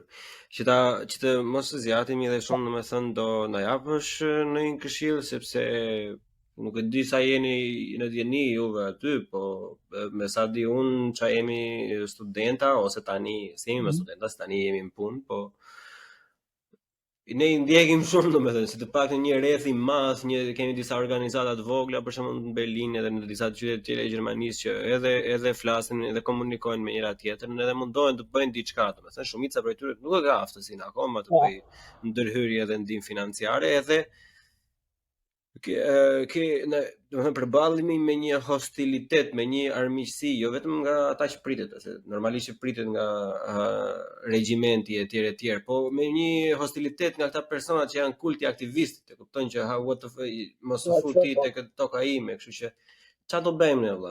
Me pikpamjen tënde, domethënë çfarë mund të bëjmë ne? Jo, unë në këtë rast nuk mund të jap këshilla konkrete, domethënë se ç'a duhet bëjnë njerëzit, jo këshilla konkrete, unë po them si e mendon ti, si e percepton. Do të them që është shumë e madhe për të dhënë më, por në aspekti personal e para që do të përmend është e trisht. Si edhe në Gjermani, edhe në shumë vende të tjera që ka kaq shumë të ri dhe të reja shqiptarë që kanë ikur, dhe duhet që këto reagimi ta bëjnë nga jashtë. Dhe së dyti është aspekti i një lloj problematike të hershme që kanë shqiptarët, është që të merrem në vesh me njëri tjetrin. Do të thënë, pa pasur të idenë me afut ose me pas një lloj armiqësie kaq të theksuar me njëri tjetrin, duhet ta kemi çik më shumë xhan njëri tjetrin, ta respektojmë çik më shumë, se drejtë ta haj nuk kemi dhaj shumë veta.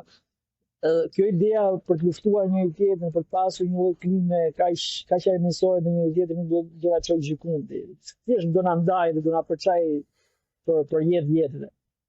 Thjesht ta kemi pak më shumë xhan njëri tjetrin, edhe kur gabojmë, ta mundohemi ta falemi që kemi, edhe kur kemi ndonjë mendim gabim, bash mos bëjmë të policin, e gjykatën shumë me thim dorë, me shpatë me Demokleut t'i bien, por jemi pak më të kuptueshëm, edhe jemi pak më bashkëpunues me njëri tjetrin, ta pranojmë çik më shumë njëri tjetrin, sepse vetëm kështu do kemi një lloj bashkëpunimi më të madh edhe te kauzat dhe gjërat, do kemi një lloj sinergjie. Edhe mos se kështu me qasjen e aspektit negativ kundër njëri tjetrit, me përjashtimet, nuk do arrijmë gjykun, gjithmonë për çfarë do jemi, dhe ata që kanë qef, na shohin për çfarë, gjithmonë do përfitojnë dhe gjithmonë do kenë më të lehtë. Është si jashtë si brenda, mos krijojmë këto emigranti, greku, italiani, ky që vjen nga Gjermania ka shet nëm, por ti lëmi që këto gjërat më shumë të afrohemi te gjërat që na përbatojnë se ato na ndajnë, se këto gjëra gjithmonë do ekzistojnë, gjithmonë do kemi mungesë pëlqyeshmërie kundrejt gjërave. Do të ti ke dikë vëlla ose prindë gjithmonë ke gjëra shumë të pëlqejnë, jo një person që ti s'ke jetuar kurrë për ditë. Dhe çështja është që si këtu që është shumë agravuar, si shumë e rënduar, është të bashkëpunojmë. Do të thonë, ndoshta s'na pëlqen atë trafiku ku del protestë, por ti harrojmë sa gjëra dhe dalim për hir të protestës. S'na pëlqen Andi, s'na pëlqen Bleoni. Por për te atyre gjëra që nuk na pëlqen Bleoni ose Andi, çfarë janë ca gjëra që na pëlqejnë nga ata, dhe si mund të bashkëpunojmë, se nuk është se do në fund të duhet ndar produktin nga individi, domethënë që nëse Andi nuk e urej, po mund të ketë një në 10 gjëra që unë jam super pro, që është njëti mendimin tim, s'ka asnjë lloj problemi as turpi ta mbështesësh në atë drejtim. Ideja është nuk është se ndarë do flem gjithë te shtëpia e njëri tjetrit, është ndarë do flem te shtëpia jote. Dhe çështja është që unë nuk kemi shumë mendime të cilat nuk bien dakord, por duhet të jemi mjaftueshëm qytetar, mjaftueshëm të rritur për ta respektuar që nuk bien dakord, prandaj jemi individë të ndryshëm, por ama edhe nuk i diskutojmë se të këto ide, edhe në fund debatit të ndajmë si një duket mos e janë dakord, por nga ana tjetër të gjëra që bien dakord, mësojmë të rrisim, mësojmë ta mbështesim njëri tjetrin. Ju duke i hedhur shkopi në rrota, edhe duke bërë që ky kështu, ky ashtu, ky Sorosi, ky është i keq, ky është i mirë. Nuk është se po e marrim për nuse ose për dhëndër, që duhet na pëlqej kështu nga gjithë anët. Jo. Secili nuk ka njerëz perfekt, nuk kemi as demokracia më perfekte në botë, nuk kemi as vendet nordike. Do mësojmë që ta thyejmë çik të forcën e rezistencës që krijojmë njëri tjetrin, dhe të jemi më shumë bashkëpunues, si jashtë si brenda, merremi çik vesh. Domethënë, mos ta lejojmë ideologjitë, mendimet e njëri tjetrit, edhe ndasitë ideologjike që ora edhe mendimet e zakonshme që ta sulmojnë njëri tjetrin. Se kjo çfarë do bëj? Gjithmonë ke ngelur për çfarë është ajo rrëfenja e vjetër që ne bëjmë me thuprat. Jo gjitha thuprat janë një lloj, jo gjitha thuprat janë të njëjtës pemë, por ama në fund ditës bën një forcë përbashkët dhe sa më shumë përçara dhe të ndara jemi, aq më shumë do kemi shanse për të thyer. Këtë do ta mësojmë bashkëpunimin, jo që duket edhe në politikë, duket edhe në art. Ti shikon teknika midis artistëve me njëri tjetrin për role, për gjëra, për këngë, për të bëjë një lloj sherrnaje shumë i madhe. Ne dim shumë mirë të bëjmë sherr, por ne nuk dim të bëjmë debat. Duhet ta dallojmë, të shpërshërë jemi më të mirë, se ne ngatrojmë atë faktin se si bëjmë sherr me debatin. Debati duhet të jetë shumë i qetë, dhe mund gjejmë pika, jam i sigurt që mund gjejmë pika përbashkët edhe mund ta ndihmojmë njëri tjetrin shumë mirë në çfarëdo lloj aspekti. Se nuk kemi aq shumë drejtë të haj për të krijuar kaq shumë pole, për të qenë një shoqëri kaq. Do të nuk kemi shëbaja. Ajo gjenetika jonë është, mund të jemi pellaz, mund të jemi e lirë, mund të jemi e pikë, ore mund të jemi, ku dëgjon, nga Nibiru mund të jemi ne, por që nëse nuk e përkthejmë këtë në vërtet në ndihmë me njëri tjetrin të qenit në unitet edhe në kështu, jemi akoma 2 shqiptar 3 parti plak, e kupton kështu. Po, jo 3 parti, 60 parti, secili mendon atë qasjen e vet përveç partive të mëdha. Ideja është ka më shumë parti shqiptare se sa genders tashin. Ai kupton që në këto zgjedhje kandidojnë diku te 23.000 antar Këshilli Bashkiak. Domethënë që gjithë populli është hedhur në politikë. Çështja është që dënsojmë çik të bashkëndojmë me njëri, se ne jemi popull homogjen, nuk është se kemi të ardhur tani po na vinë nga Irani, nga Bangladeshi, nga India. Diskutim tjetër, por ne jemi popull homogjen, jemi gjithë shqiptarë, nuk është se jemi si Shqipëria, për shembull që kemi hispanik, njerëz me ngjyrë, kemi nga Evropa, kemi nga Shqipëria, çdo lloj gjëje dhe jemi kultura të ndryshme. Para shumë është e mira dhe e keqja jonë, që duhet të fillojmë të merremi çik vesh me njëri tjetrin, se për ndryshe nuk kemi gjë në bijë. Fjala jote në vesh të Zotit, Unë të falenderoj shumë Plako, Unë falenderoj shumë që fillesti. Do shifemi dhe do të dëgjohemi për temat e tjera. Falenderoj. Mirupafshim.